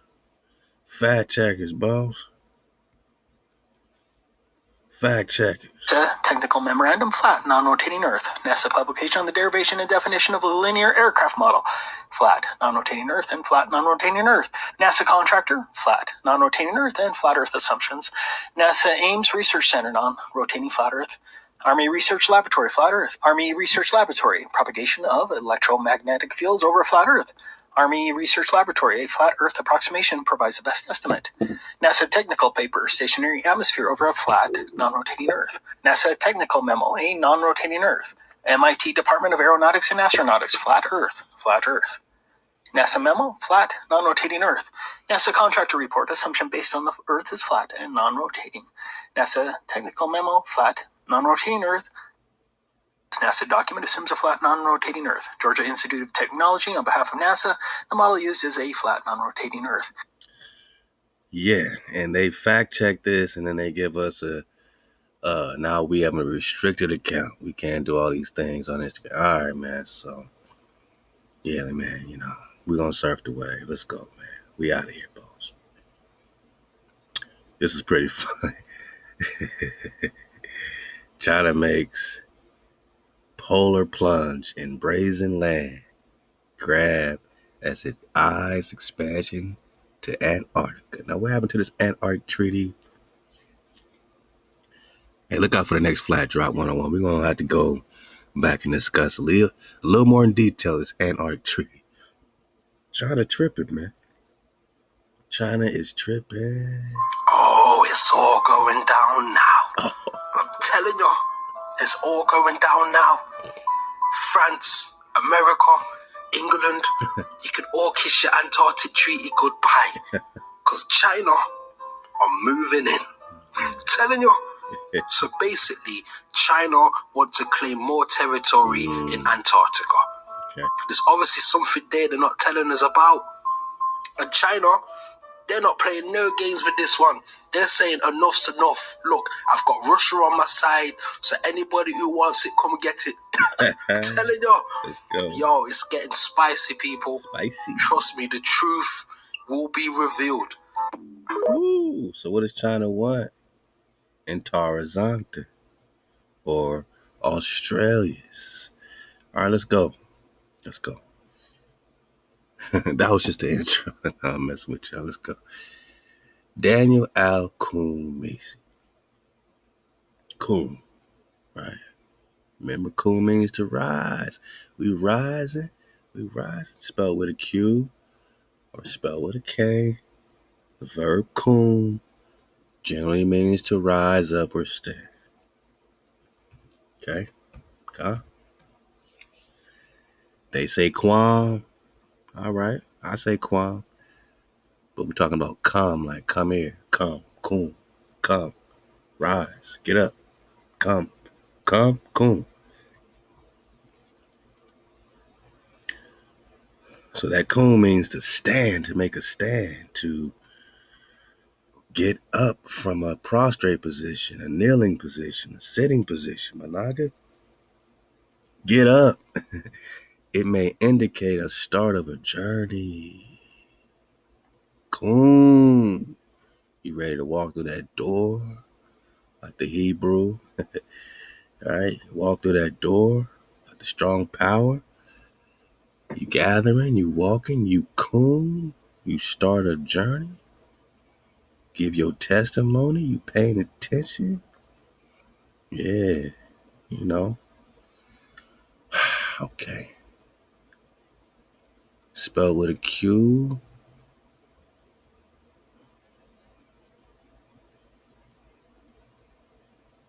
Or spelled with a K.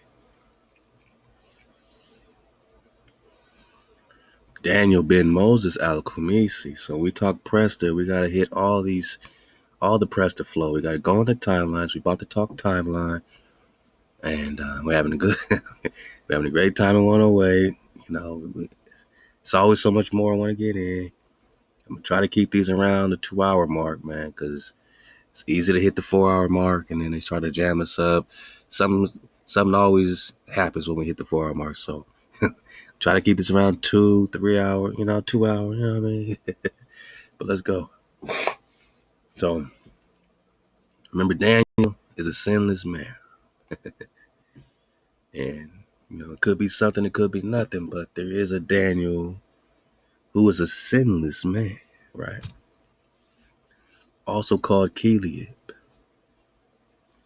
also known as Daniel. Is he on Coon? I think so, because he's the son of David, king of Israel, with him and Abigail. His name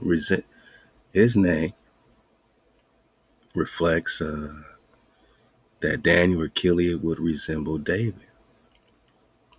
His name Keliab is translated perfection of the Father.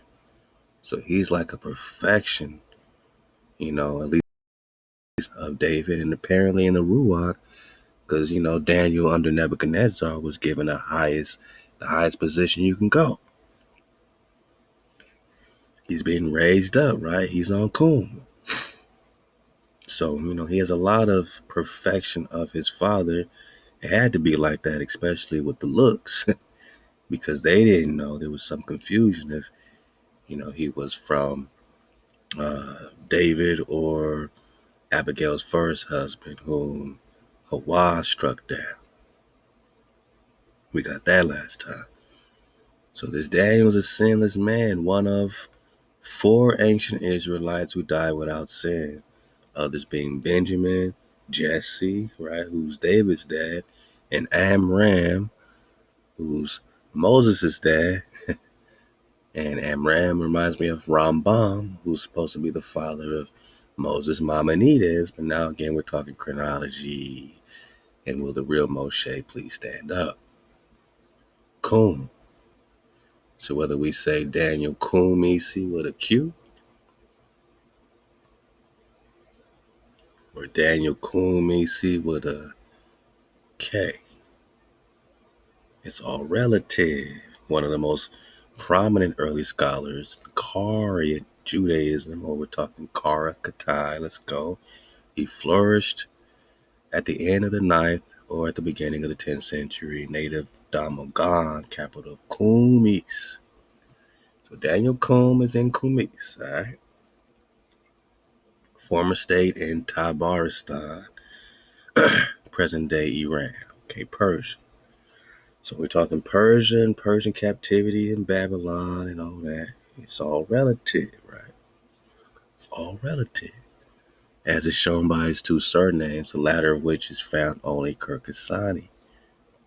And when you recon the Kirkasanis, this is going to take you to like a Jacob Kirkasani, what they call it, dogmatist, Kari, exegete who flourished in the first half of the 10th century.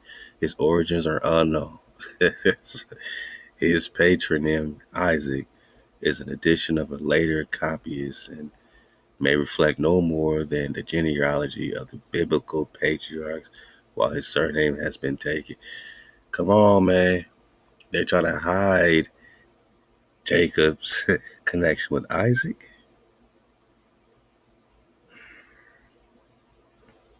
Or is this Daniel, son of David, a seed of Jacob? I'm just putting it out there. Why would they connect this Daniel with Jacob Kirkazani? And why would they go through all this disclaimer talking about it's just an addition of a copy? It's like, don't worry about his connection with Isaac. Didn't Isaac have Jacob and Esau? Now they're talking about biblical patriarchs and genealogy, while his surname has been taken as referring to either ancient Kirkasium, Busarai, Eastern Syria, Kirk. They don't know nothing, man. They talking Baghdad. They talking Babylon. We're talking We're talking David. We're talking Daniel. The material for which he drew not only from his works of his predecessors as David, Merwan, Mukamas, whom he mentions, but also from his personal experiences in the learned circles he moved. The enumeration of the sects is given in chronological order, beginning with the Samaritans and concluding with the sect founded by Daniel el-Kun. Kirkasani declares that the Rabbinites to be a Jewish sect founded by Jeroboam, although it did not make its appearance until the time of the Second Temple. In opposition to them, Zadok, a disciple of Antigonus of Soko and founder of his own sect, the Sadducees or Zodokites, revealed part of the truth on religious subjects, while Anan ben David disclosed the whole. However, this inspired Kirkasani's admiration for Anan. He often disagrees with him in his explanation of the precept. So again, Anan ben David wrote the code, wrote his precepts. Daniel el-Kun wrote the code, wrote his precepts. Moses Maimonides wrote the code, his precepts. All right. Daniel Our theory, this is what we've been surfing on. Our theory is that Daniel,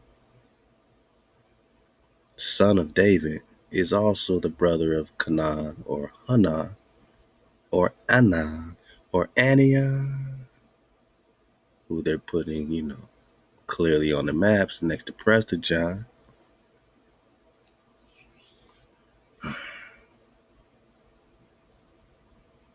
And, is this Jacob? You know what I'm saying? I mean, we're going to talk timelines to see how this can be possible. Because they're talking genealogy and biblical patriarchs. I think we can too. His attitude to Anam and David and his violent opposition to the Ananites, the first Cariates. Remember Kara Katai? Prester John is the ruler of the Kara Katai. And the Kara Katai in the Mongol history is a little bit differentiated because the Mongols were pretty much Genghis Khan's, horde. Then you got the Kara Katai and you have Yellow Dashi, and you got these Prester, this Wang Kong Prester John that's ruling over the Kara Katai, and they turn it into the Kariates, the Karites. Kara means black in Turkic, so we're talking melanated Nagas. And the first Karas are these Ananites, they say, okay? Anan's followers and immediate successors are characteristics of his place in Karaism. At first, he esteemed Anan highly, calling him Rosh HaMaskalim, chief of the scholars. And we got this before then. He got mad at him, called him chief of the fools. So these appear to be a family beefing about the code. They were disagreeing about certain, levels or, instructions within the code.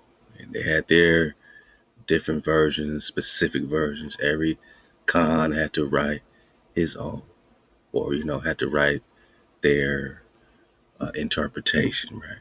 Let's skip down here. This is interesting. When it talks about these angels, it says his concept for angels. It says, yet Daniel himself in his commentary to Leviticus indulges in long reflections on theodicy, on the suffering of the pious. His conception of the angels also is most extraordinary.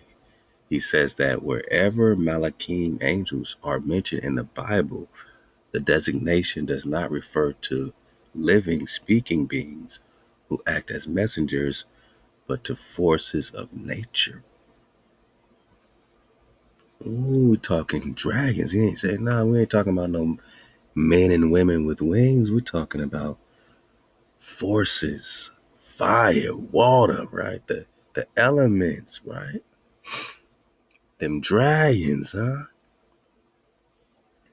Fog wind, which is also confirmed in the book of Jubilees, and their Genesis accounts, breaks down angels of the wind, angels of the frost, angels of this, angels of that. So we're talking about forces of nature by means of which God performs his works. Compare Maimonides, that's another Moshe. Okay, who wrote his own code? Okay, all right. I'm just spiraling back into this Daniel flow. Daniel favored rigorous interpretation of the Torah. So these are code-keeping Nagas. The following decisions of his have been preserved, and is forbidden to do any work, whatever, on the Shabbat, even to clean the hands with powder, or to have any work on the Shabbat by a non-Jew, whether gratuitously or for wages or any other compensation. So this was all about code keeping, and whatever his beef with a non was, who seems like, there's a connection with this Anan and this Kana. See, Daniel, as a son of David, would be the brother, half brother, whatever, of Solomon. And where this pops up in genealogies on Genie is, right here.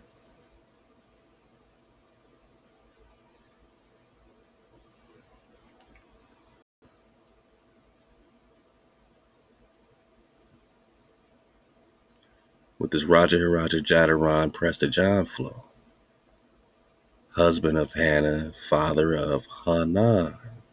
Is this Hanan? Anan. Same way they would add a CHAN or Kanan and all this stuff like that. You know what I mean? We found different variations of it.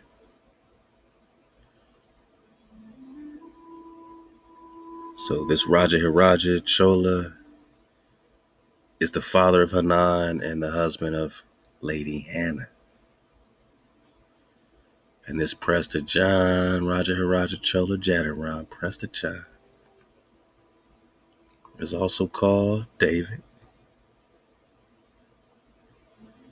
Rubini, Rubani, which, after that last 107, 108, even with the music on Kun, you still got the drop that, look, it's the same David, husband of Hannah, father of Hanan. Now they give you the daughters, so you can look into this high Amazon queen flow. Princess Dara, Rubani Gadimani, Princess Limbu. These are high Amazon warrior queens, daughters of Prester John, daughters of David.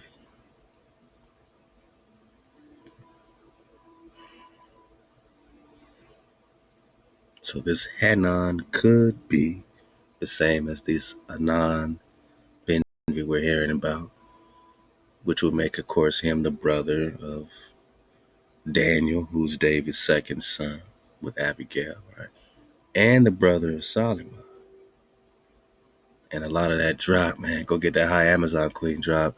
They took a lot of those links down, man. So get that drop. It's so important because they go really into this history of this Cholas and Pandians and the high Amazon queens in Antarctica. How they were holding down Antarctica and all this stuff, man. Like, they went in and then they took those links down. Oh, boy. But, we preserved it in the Prester drop on the Prester packs. Let's get it. Anon or Anon. Also sometimes with the Kana.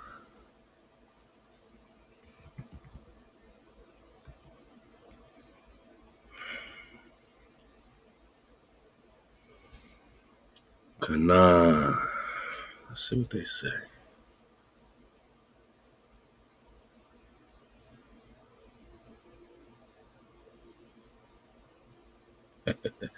Sometimes you just gotta roll the dice in Genie.com. You want to talk genealogy, boss? Here we go. Here we go. Okay, we're about to talk timelines right now because now they just threw us back in 200. Didn't I just say? Didn't Fermanco say that ain't they taking a lot of history from the 1600s, 1700s, 1800s, 1500s and putting it back in time, sometimes 1,000 years, sometimes 1,800 years. So they can throw you in 1200, they can throw you in 200, and it can still be the same history from the 1500s or the 1800s. So now you have a perfect example of how this Hanan, they use it, they either put a C on it and make it Canaan, like Canaan, right? But this ain't that Canaan, because you're talking about seeds of David. And he's even the father of Abraham David. So these are all still Hebrews and exilarchs. These are still exilarchs.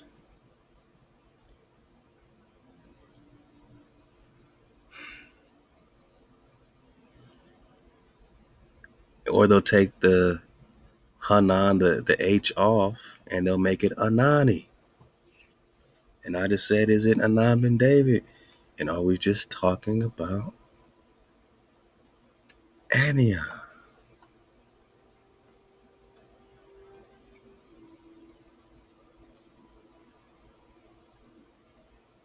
We're just talking about Ania. Of Kuvera is Heber. Eber. Okay. Amari. That's everything to do with Kalelus. Amari. Amari.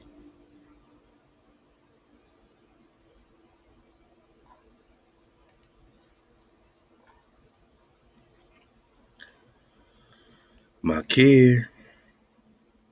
Amari. 775 AD. We're talking about the Roman lands in Kalelus. We're talking about the Ramah.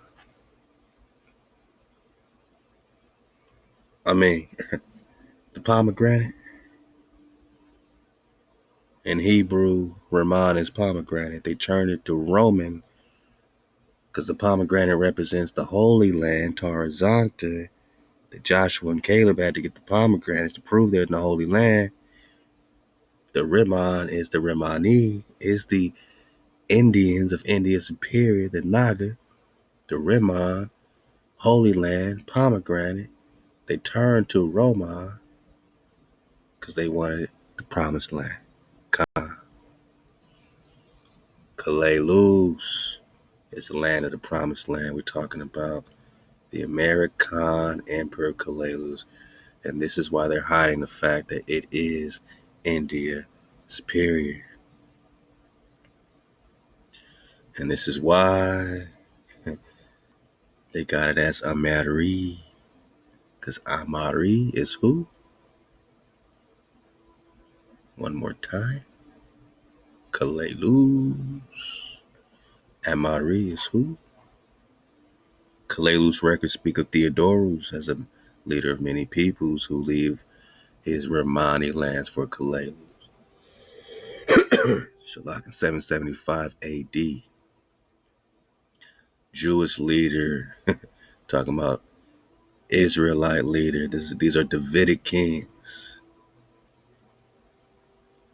Khans, warrior Davidic princes. He and his brothers go by the name of Amar ben Amor, Theodorus. We're going to get on those Ruses, Rus. Nehemiah, right? We're talking Hebrews. Amari. So his father is Amari, and he is Amari. And Amari is right here in your face bone, right?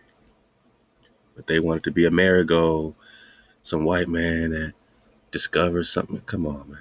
This is Amari. These are Hebrews. Amari. And what's Antioch? What is Antioch?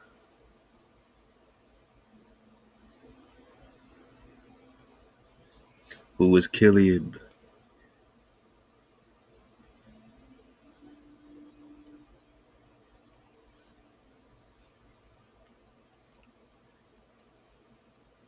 Who is Anani? 10th Exarch, son of John. Oh. All right. Say it with me. Body bag for the illusion. So if we have Hanan, who's the son of Prester John or King David, and then we found another Anon or Anani way back, even further back, where they're going to put in Babylon, Iraq, right? And he's the son of, or you have the Anon, and all these are these sons of John, right? Son of John, Yahanan. And Yahanan is still Anan. So even Anan is still John. Who is Prester John? Brother of second exarch of Judah? Nahum? Come on, man. This is Israelite history. They talking Babylon. We talking Babylon. Let's go.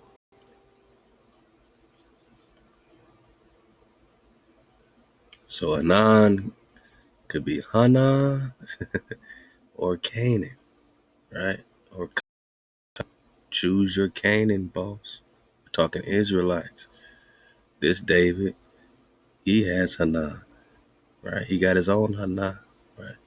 Same David, same Prester, or Anan. And he says king, or it says king of Tahama. Now, this one slid by me last time, but I caught it as I was watching on the replay. Back to the David Rubini. Oh boy, it's getting good to us for the dismount. Let's get it.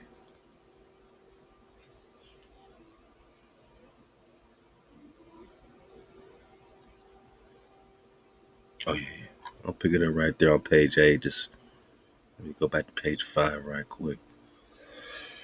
Again, this is David Rubini and Early Islam in Ethiopia. Click the link below by AJ. Page 5. What's this, page 4? Page 3. Okay. So I know it was a little noisy last time, but we got right here the forerunner, the Western Arab Arab Peninsula lies the second most important religious center in Islam, Medina. The oldest mosque is situated there according to tradition. Prophet Muhammad migrated to Medina after having run into trouble with the authorities in Mecca, okay, which is believed to be the birthplace of Islam. It is also the primary place to which Muslims travel for the pilgrimage, Kaaba, and all that. All right, so 100 miles north of Medina lies the oasis, Kabar, or Kivera, right? Kabar. Come on, stay with me. Kabar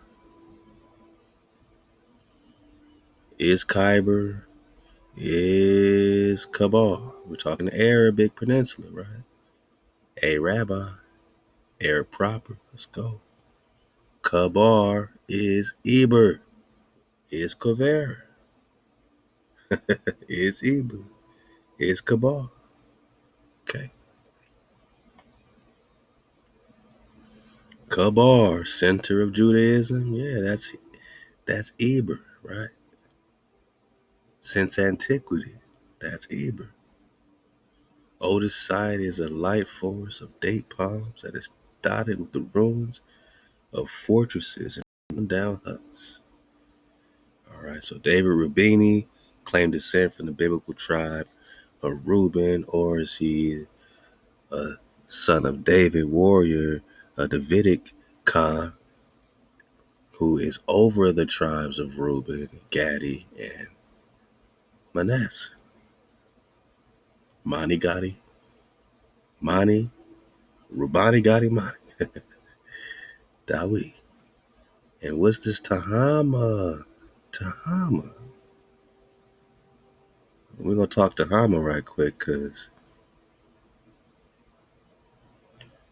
even Hannah, his queen, Prester John's wife, is the queen of Tahama.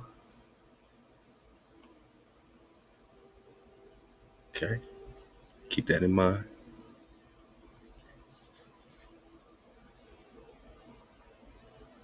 As well as brotherhood with the Davidic king Suleiman, which is Shlomo, they call it Suleiman of Kabar or Eber or Kavera, cities of gold.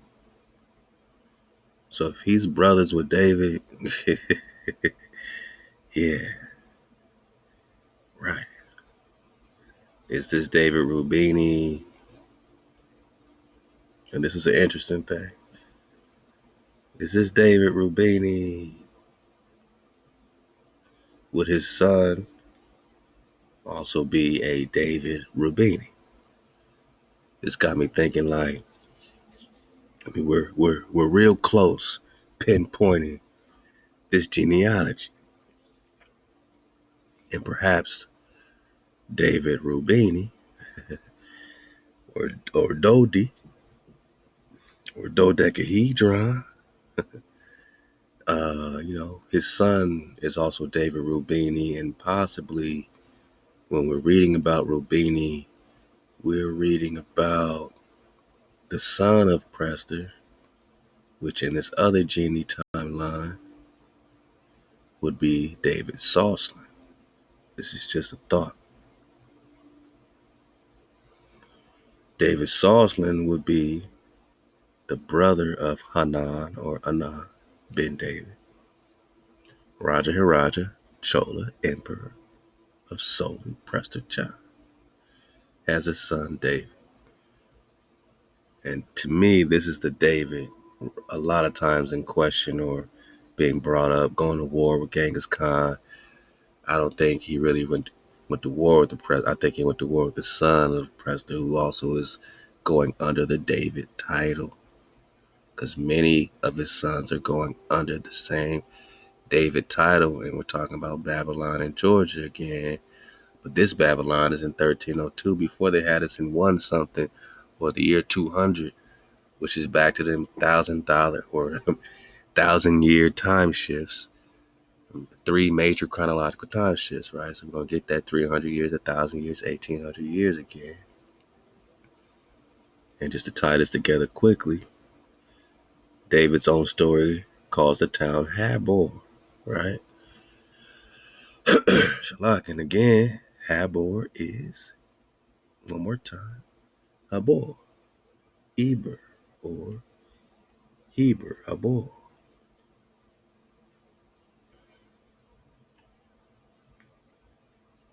Okay.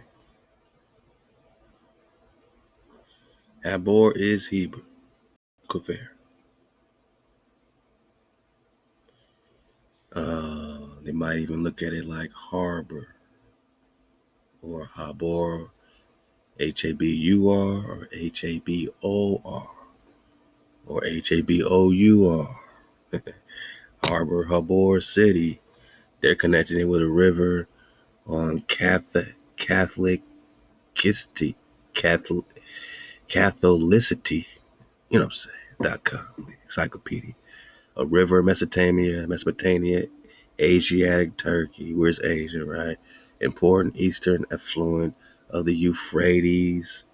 It still bears the name Habor. So all that drop on the Euphrates flow. All that drop on the Euphrates flow.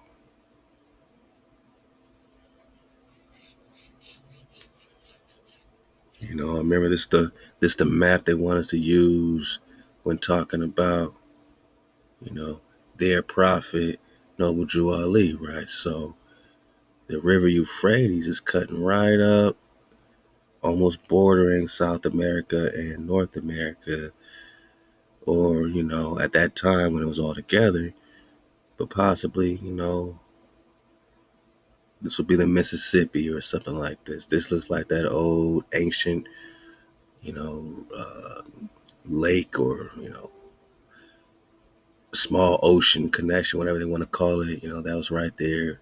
Now the Great Salt Lake, Utah, but there was an ancient lake there, right? So this seems like right about right. And the Euphrates is cutting right up, which I believe is cutting through the Kavar or Kiber or Eber or Kavera flow back to the David Rumsey map.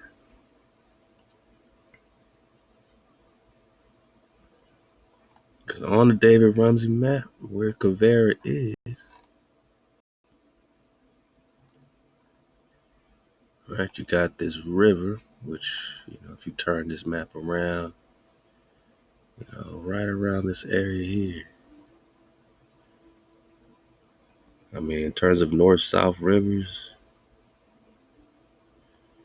long north-south rivers, you know what I'm saying?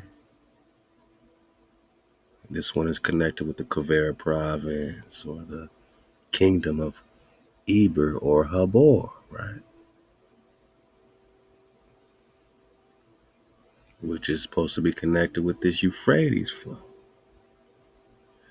Still bears the name Habor. It rises in Mount Mesius, some 50 miles from Rassania, something like that. All right. I'll leave this for you. You can dig more on Habor. And even here, sometimes they put the C in front, just like Hanan and Canaan. See how they just throw C's in front of H's and K's and Q. So you might see a CH, you might see a K, you might see a Q. Man, the Habor is called the River Gazal, Kashal. C's and G's, K's and G's, C's and K's, all the same. All right, so Habor, okay. Habor rather than Kabar or Eber. Oasis of Kabar fell to the Mohammedans in the 7th century. And we're talking about, 7th century, 700s, Kalelu, Savannah, Texas. All right. Before that event, the Jewish army had been led against the followers of Muhammad by two leaders, Solomon and Hanan, the Nazi exilarchs. So Solomon, and Hanan are fighting against the followers of Muhammad, right? Solomon and Hanan are both the brothers of Exilarch David VI. Solomon and Hanan, sons of Prester John. The sons of Prester are fighting against the followers of Muhammad. That's why you can't Islam us today, Monagas. It's a different frequency. You try to make us follow and bow down to this Prophet Muhammad. We are only bound down to HaWah, and we are searching for King David, who's our one shepherd. And Prester John's sons been at war against this hijack. The Jewish army placed such an importance on earlier followers of Islam. It's rather extraordinary. So let's skip ahead to page 5. Now this is the part that kind of slipped in here on me last time. We're going to talk a little Kabar, the Habar. The word Habar is a biblical word that does not point to Kabar, but to the Kabor River. Okay, well, it's all the same thing where we from. And they connected it to the Euphrates again. Now here, in the paragraph before, it says in the 12th century, Jews called Kabar. So were they called Kabar? Because they're called Eber. The Jews are called Kabar because the Jews are called Kabar because Kabar in Arabic, Kabar is Arabic for the Hebrew or Hebrews. The Jews are called Kabar because it is the Hebrew, Manak. So we are seeing this cryptic breakdown, this cryptic. This cryptic is the cyber, which is the kyber, which is the copper. So they're getting cryptic, they're getting cyber, they're getting cipher, cyphera, they're getting quavaria and kipri, all from the Hebrew, Heber. Khan, for the dismount. Let's talk some chronology. And for the quadruple body bag. Not only are these Jews called Hebrews or Eber, had their government in Tama and were ruled by Hanan. And is not Hanan the exilarch of what? The brother of David Exarch David, Hanan, is the king of, drum roll please, Tahama. Except here they spell it Tama. So here they spell it Tayma, Tama, which is Tahama. Mama, it is Tahama. Ain't that something? See, that slipped right by me last time, man. Slipped right by me last time. So you telling me the Rabbi Hanan the Nasi, Hanan or Anani, is the king of Tahama, is the governor, had their government in Tama, and Tama is Tahama. The same Tahama where the Lady Hannah, where Lady Hannah's rocking out. Over here, she's Lady Hannah, or Lady Hannah of Babylon. Over here, she's Lady Hannah, Queen of Tahama. And her daughters, all this is, they all are carrying this Tahama title. Tahama. Here they just say Babylon. Here is Tahama, so it's all the same thing. It's all the same thing. Mother of Solomon the first. This time they say Solomon is also the king of Tahamas. Tamas, right? Telmas, and over here they spell it Tayma.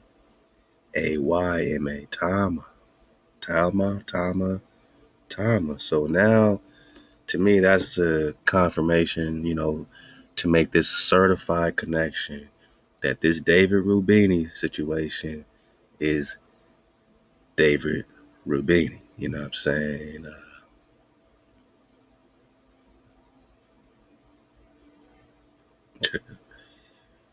Either the father or son.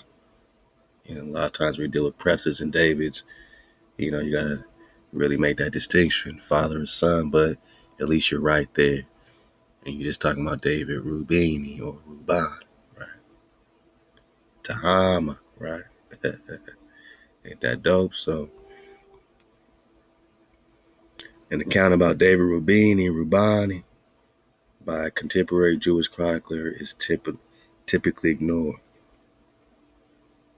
It notes that Rubini was from a distant country in India. That's crazy. Like a faraway land. India Superior. He was introduced as a Hebrew and brother of the King of Jews, right? Because he would be, as far as if he's the son of Prester, if this is David Rubini the second type of thing, he's the brother of who? Solomon. He's the brother of who? Hanan. So either they're calling him brother of Solomon or Hanan.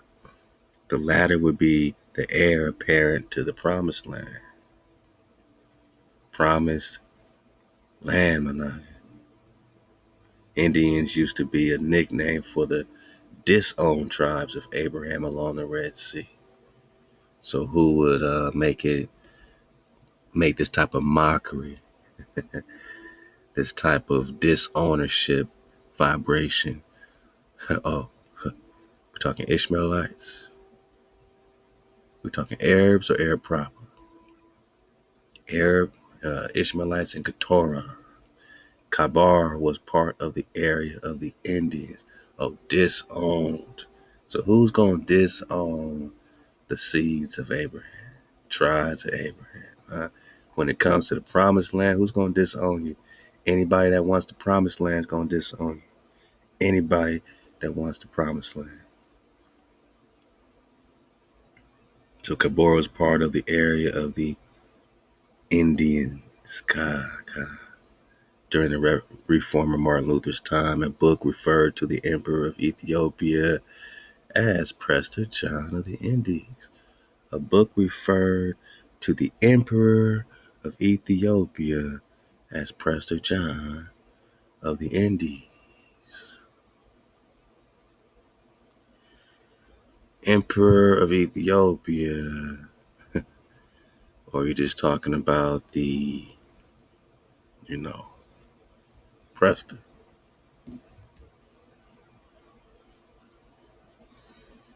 We're just talking about Prester John. No problem, no problem. We got you. Emperor of the Indies, or Prester John, right?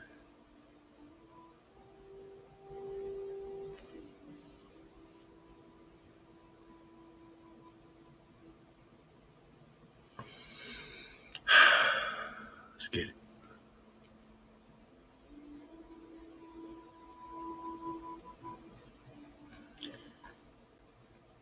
Emperor of the Ethiopians, Emperado de los Abyssinios.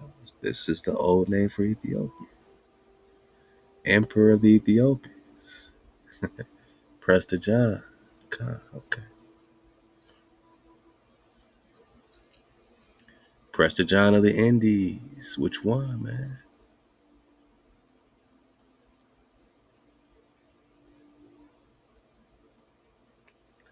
Which India for the dismount? Emperor of the Indies.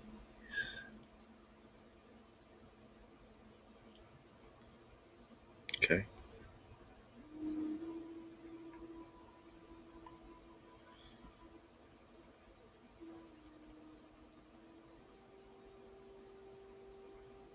Yeah, they're looking for the Messiah.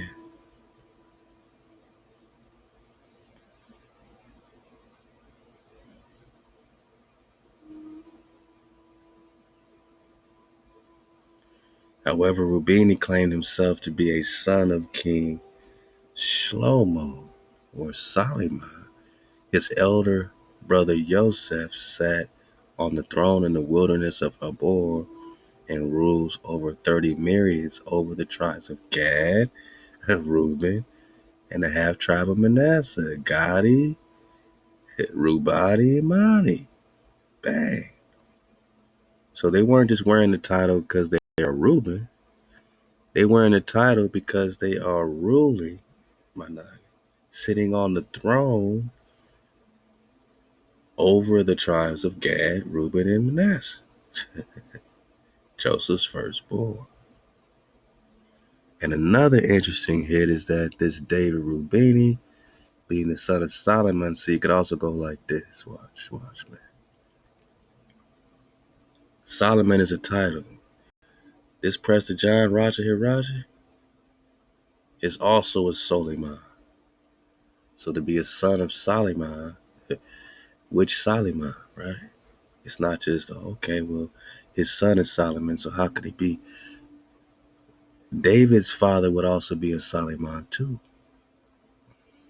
So here it doesn't show you who the father of David is. It just stops right there at Solomon. See, man. So you need, multiple witnesses. Here too, it doesn't tell you who the father of this David is. But we had another hard hit that went even further back, and you found more Solomons and more Davids.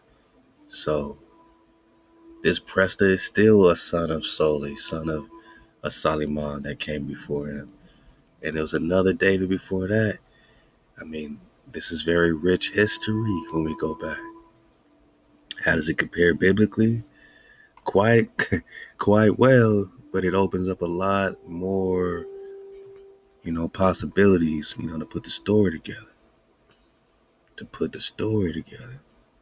The message that rabbinic leaders would have understood was that they were facing a ecumenical mix of biblical lineages: Reuben, Joseph, David.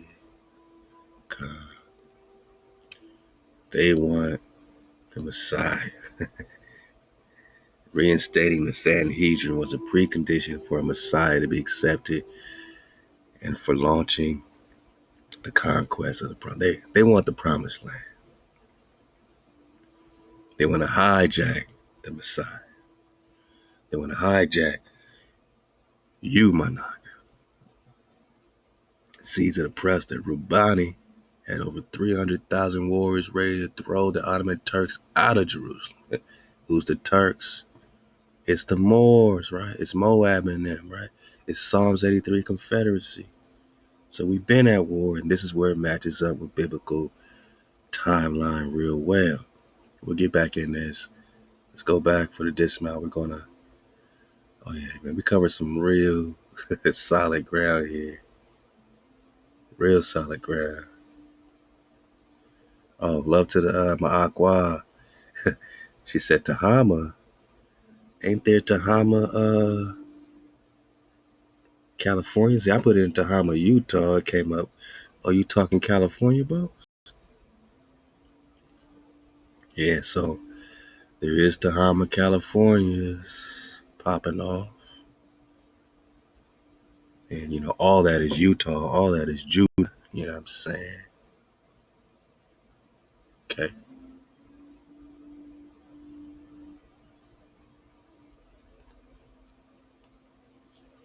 And we got some more documents.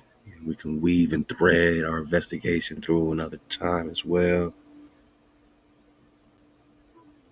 This is from the Tyndale Bible Dictionary by Philip Wesley Comfort. Just digging on a little bit of the Habor flow. Habor, Keber, Eber flow. Aram, Naharaim. Hebrew word meaning Aram, of the two rivers. Which reminds me of the Rambam, right? Back to the Rambam, Moses Maimonides flow, okay?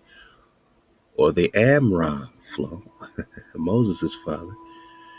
It refers to the area bounded by the upper Euphrates and the Habar or Kivera rivers or Heber rivers. It is sometimes translated Mesopotamia, or we're talking Mesoamerica.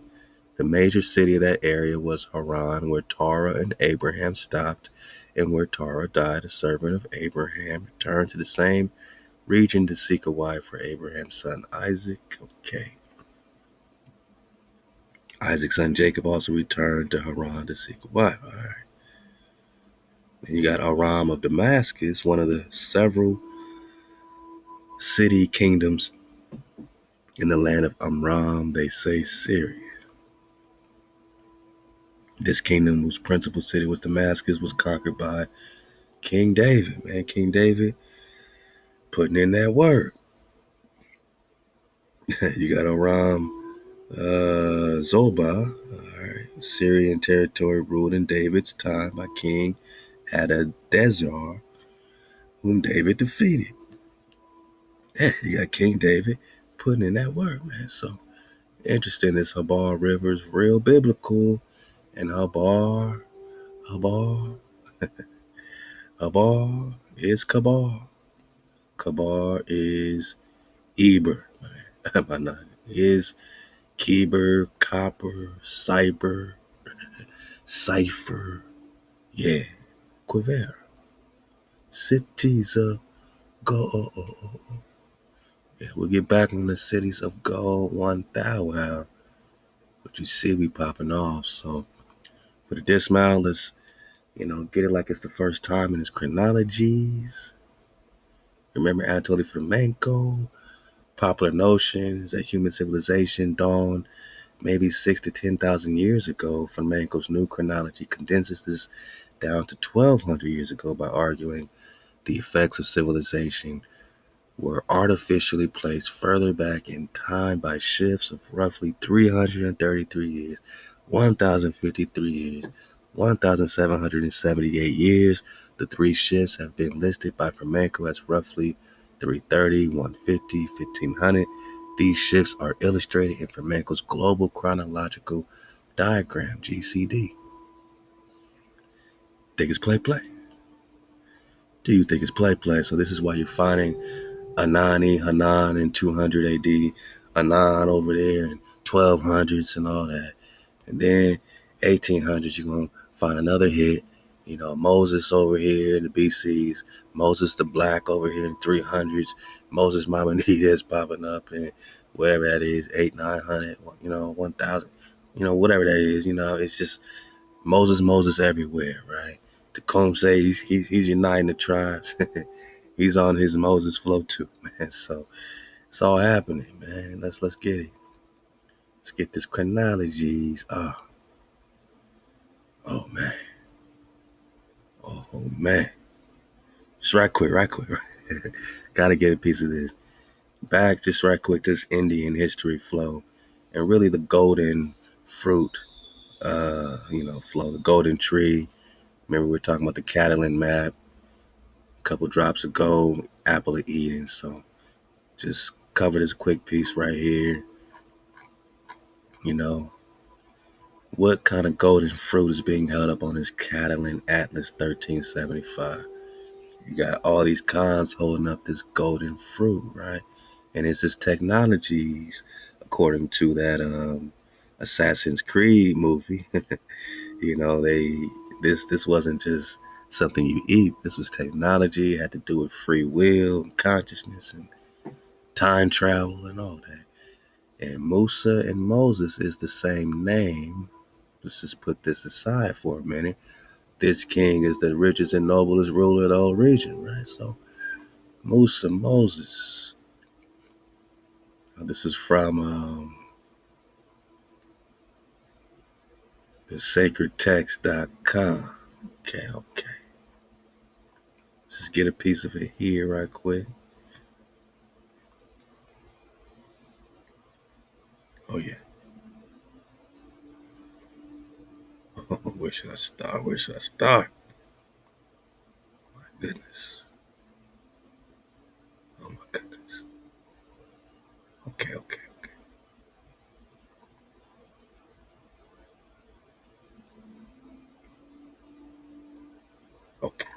I'm just gonna jump in right here.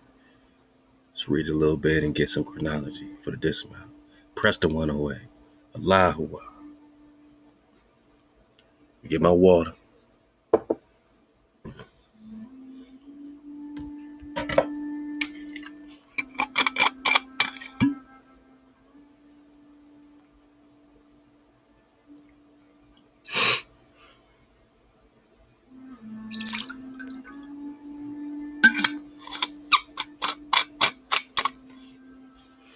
Wow, let's go quickly.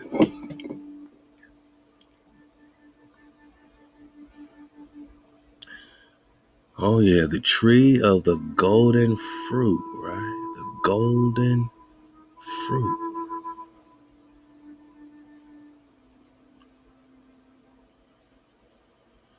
of Hesperides grows on Mount Atlas, the sky-sustaining mountain in the country beyond the north wind, where it is guarded by the dragon Leda. So the golden fruit is guarded by the dragon. Some confusion seems to have been occasioned as to the position of Mount Atlas. Probably where Atlantis is, since Atlas, plural, is Atlantis, which was later understood to be in the west. Bang. The complication came about possibly in consequence of the generally received opinion that the land of the departed was westward with the sun set, or paradise, and yet on the world mountain.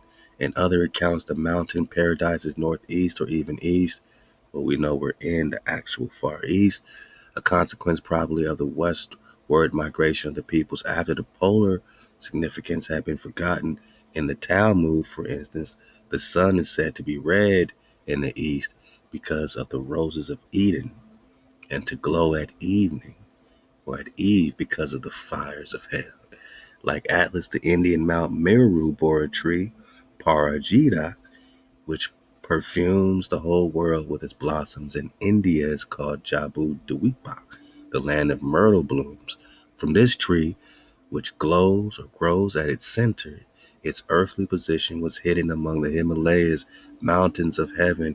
In the Veda, it is the heavenly Soma tree. dropping nectar for the gods. In the Avesta of the Persians, the details are amplified, but the scene, the world, mountain of paradise, and the tree are the same. Hawama, Hawama, Hawama. Golden flower that grows on the heights. Hawama that restores us, that drives death afar. There's also a companion tree, and two birds roost on their branches. These mythical birds, the two eagles of the sky, Amru and Kamru, are invoked as helpful powers. They nestle on the tree of life. In the heavens, on the highest peak, grows the Hawama from the sea of heavenly waters. Remember, the Hawama got the golden flowers, right? From the sea of heavenly waters grows the other tree, heavenly water.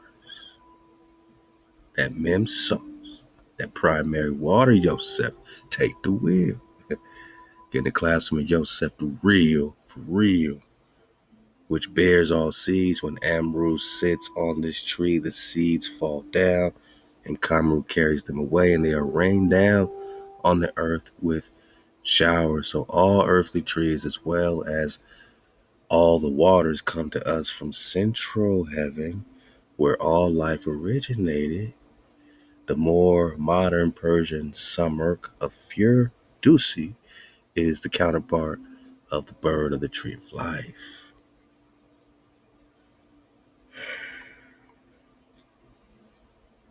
So the more we dig on this tree, the more, you know what I'm saying, maybe we can start digging on the fruit. And the fruit is more than meets the eye. The Japanese lore, there is a vast meadow pine tree which grows in the north at the world's center, because the north is the center. Our Saxon forefathers told of Irminsul, Irminsul, the column of the sky, the pole, quote unquote, and the double significance, the golden apple tree, right? That's what we're talking about. The golden apple tree appears frequent in folk stories, usually in connection with a visit to the other world. Whoa. So this apple tree with the golden apples somehow connects to other world. In the Bohemian story, an immense tree grows past the clouds, right? Okay, okay.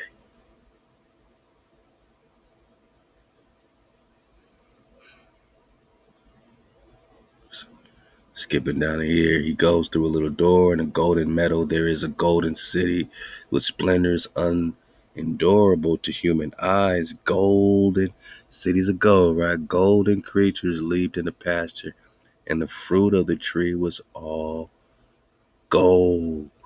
Hans believed he was in heaven, and he stopped there. Others say he came down again to earth and related this story. Monday, Tuesday, and the rest occupied the planetary spheres.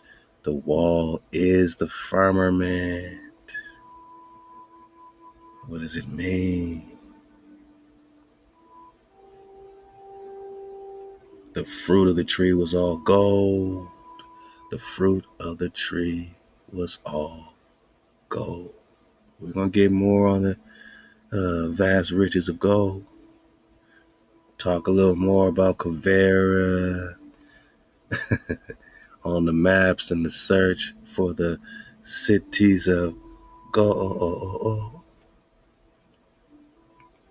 Yeah, Kavera is all about the mythical cities of gold, the fabled areas that they were searching for and snatching up the cons, you know what I'm saying? They thought they could just walk around here and start snatching up Nagas and then turn them into operas. The faraway lands, the imaginary faraway lands and far off Nagas, the sovereigns, the kings, the queens. Oh, she's an Indian queen, huh? Indian king. Yeah, we just talking Indian superior. We just talking Indian superior, my man. Killian, Daniel Coon, son of David, one of four ancient perfect Nagas who died without sin. And they got you all over the timelines, Daniel Coon. Daniel Coon's on Coon. They got him all over the timeline. But this is the brother of Solomon and the brother of Hanan, or Ania Anan bin David. Look at the timelines, boss. Let's see how they dropped you in the 700s. Let's see how they dropped you in the 1200s. Let's see how they dropped you in the 200s. Let's see how they dropped you all over the place. Right? We're just talking about Daniel, Ben Moses Al-Kun. Whoa. Is Moses David? David has Daniel as a son, and Moses has Daniel as a son. Come on, man. Same kind, right? Same kind. Let's go. Let's go, man. Anatoly Fomenko for the dismount. For the dismount. Yeah. Let's pick it up right here. We out of here, boss. We out of here, baby. Prester 108. Always on time, because a hijack ain't never late. Yeah. Say it with me, man. For the Manco. How did they drop you off in history?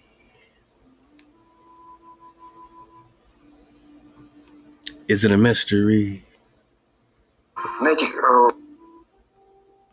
I'll read as he goes. Let's go. В картах были распределены десятки тысяч имен. This map contains tens of thousands of names, several thousands of dates, information about a disturbance, the main books of the original sources. Дат, информации о смутах, о главных книгах, о первоисточниках, о летописях, об их датировках, авторах летописей, о хронистах, об астрономах и тому подобное. Потом к этому материалу были применены разработанные мною и мы. My bad. Skipping around. Then this material was evaluated using the techniques developed by me and my colleagues. Let's listen up. Моими коллегами, о которых я говорил вкратце. И я отметил на этой карте дубликаты, то есть те эпохи, которые оказывались по этим методикам близкими. I noted on this map where there were duplicates, that is periods that were shown to be similar by these methods.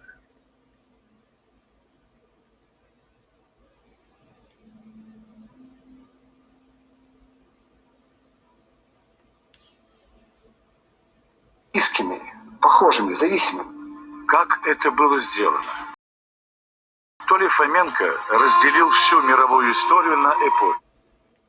How was this done? Anatoly Fomenko divided the history of the world at certain points. Let's get it back here. It's going quick.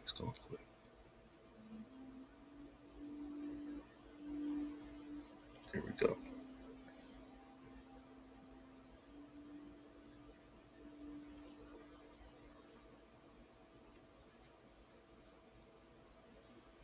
History of the world at certain points, then every era's detail was displayed on a time axis. So he's using astrology, he's breaking it down, separating where all the phantoms and duplications, periods which had similarities were moved to be simultaneous on the same time scale to show how much overlap there is in the traditional chronology of the historical events. Fomenko assigned each time interval a letter.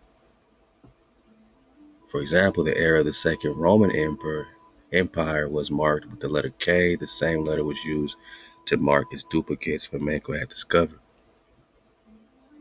Other historical periods, as well as their duplicates, were identified by other letters. For example, C and P were also marked on the map.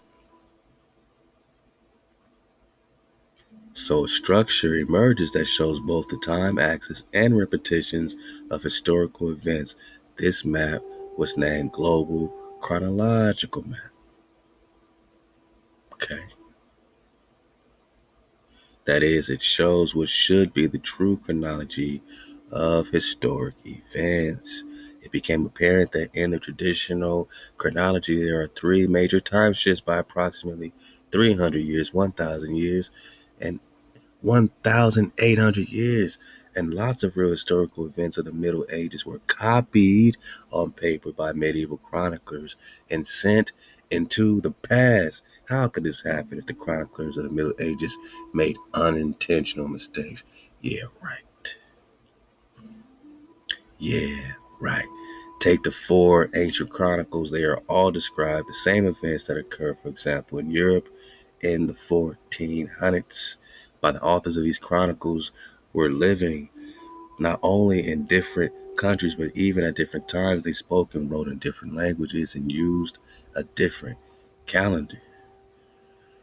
Not surprisingly, in telling of the same king, city, and battle, Managa, this is the important part. You're going to see the same Anab and David in the 1200s, and they're going to throw him and call him Anani in the 200s.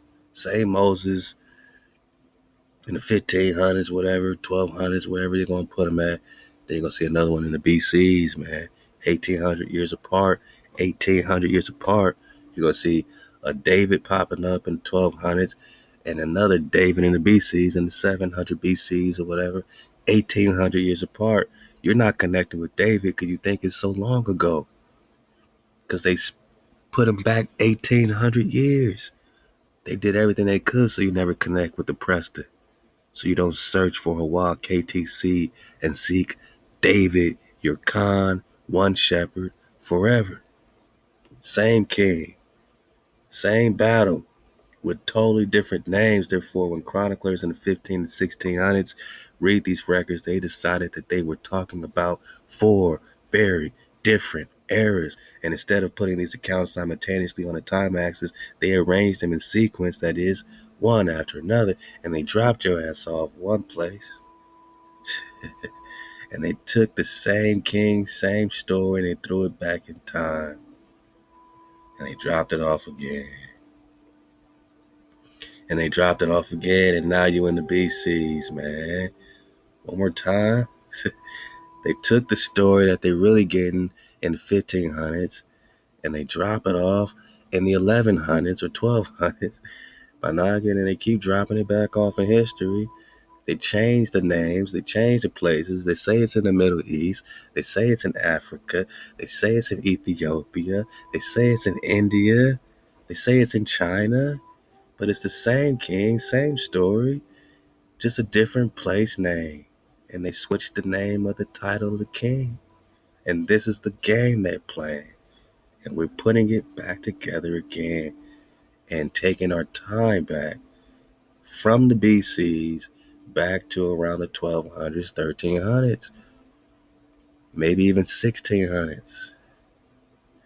Only with the help of mathematical statistics can we have a truly objective analysis of old texts. Without them, unfortunately, it is impossible to construct a chronology. Therefore, to us, the current chronology was never truly established. It was based on very subjective methods, hijacked methods. As long as the chronology did not use the methods of mathematics, statistics, and astronomy, the field of history would be very subjective and have a very shaky foundation. Anatoly is in Russia, letting you know. Put back the real story. He's using math. He's using, all these pinpoints of phantoms and pinpoints and duplications. Remember that drop, the parallel timelines in history? Templar Irvin Reed, remember this drop? Let's get it from here.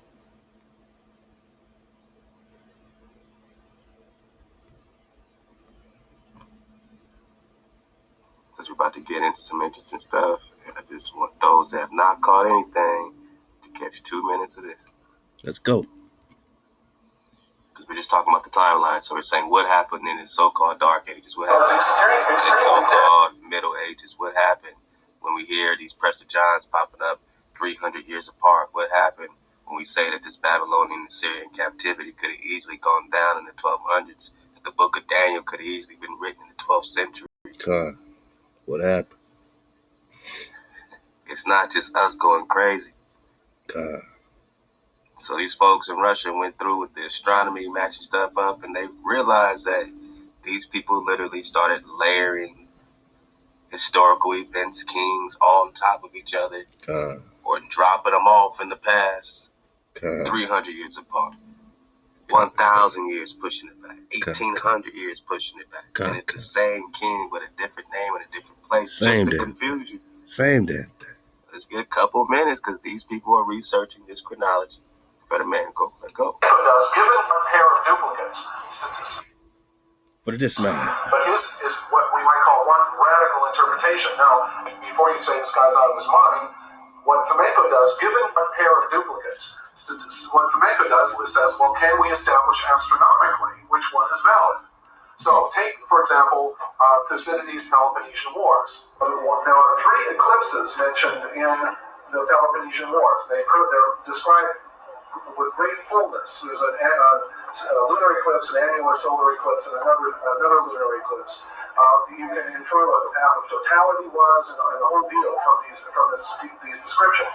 The creators of modern chronology, namely Scaliger and Batavius, tried to astronomically solve the problem of those eclipses. We're not able to do it without leaving out some of the data provided by Thucydides, who, by the way, says he was a personal witness of this.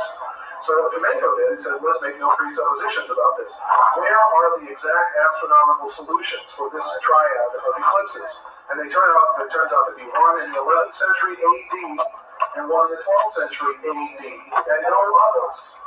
So what Fomenko does quite regularly is he will appeal to astronomical arguments to try to determine which is the principal one, and his conclusion, and however crazy it may sound, is extraordinarily well argued, is that the only legitimate history is the modern history from about 300 on, and most of that, by the way, is from 900 on. So the only legitimate history, according to this methodology, and go get the True Chronology series, because we went deep into that for hours into Fomenko and Anatoly. Alright. After the 900s, after the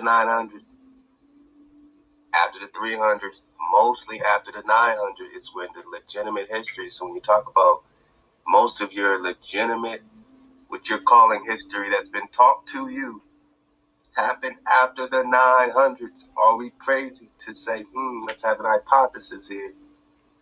Did all this just happen, and just to disconnect us, they pushed it back to the BCs and pushed it back to times that seemed so long ago, so that your Israelite behind would not connect to the fact that your Israelite kingdom was just taken down recently, damn near in the last 200 years?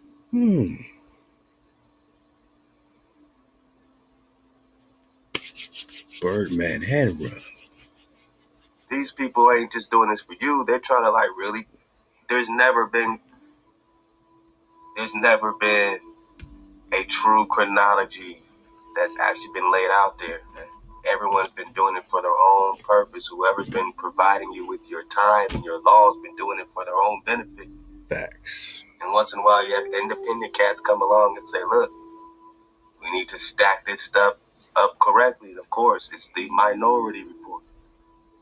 It's the Fomenko Report. But you have to, surf the wave and say, what jives, man? What jives inside? Because you're going to know the truth is going to hit you inside. Don't think about it. Just feel it. Hear this again. Just feel the vibration.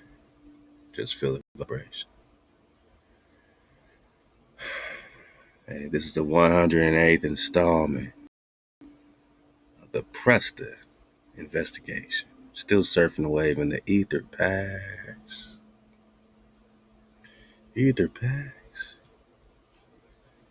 Digging on this map drop, man. They say China. We say China.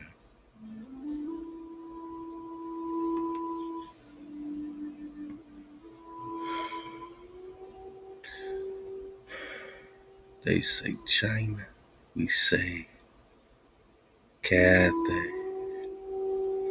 This is the great Khan of China. I mean, I see Florida. I see Florida, boss. I see much gold, boss. Look how they got Antarctica with no ice, no no cap on Antarctica's chest, boss. Oh, just savages and devils. So you know what that means. More Nagas and more dragons. And they got a fire dragon up here. In America, right? China, Cathay. Here is Ptolemy's India, full of gold, riches, and spices. Here's the island of Kapangu, which some call Japan. On this side of Florida? Wouldn't that be Cuba, boss? Kapangu? Something like that. Or this be Cuba over here. Either way, they don't have it on the maps no more. The real Japan. And again, we're back in the year 1500. Because this is a map of America, and the way to China, as men believed it to be, which an old pilot showed to King Henry. Remember, we got on Henry the Navigator, how Prester John is the only reason for the enterprise of him searching for anything. He's looking for the Prester, he's looking for the Khan of China, the Khan of Cathay. So you in India and China and Florida, boss? You in Florida, India, and China at the same damn time? Florida, India, and China, huh? In the year 1500. Florida, India, and China, boss? Nah, man. I think you over there just chilling in Cathay, searching for the Khan. They found these Khans in India superior. They found this king and queen in India superior. That they just want to call an imaginary far-off land. But they are conquered by Vasco da Gama. And Vasco da Gama is known to be a conquistador looking for India.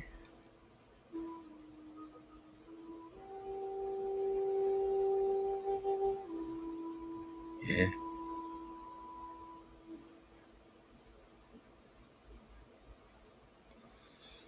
Oh, Henry the Navigator. So Gama has everything to do with Henry the Navigator. And Henry the Navigator is searching for Prester John in India superior. Hey, high for surfing the wave and Prester John 108. 1 plus 8, that means we back in the 9. And either with the 9, you're going to spiral up or spiral down and choose up, Anaka, because every choice is a spiral. The water Makans. Stay up, suit up, choose up, Halal HaWah.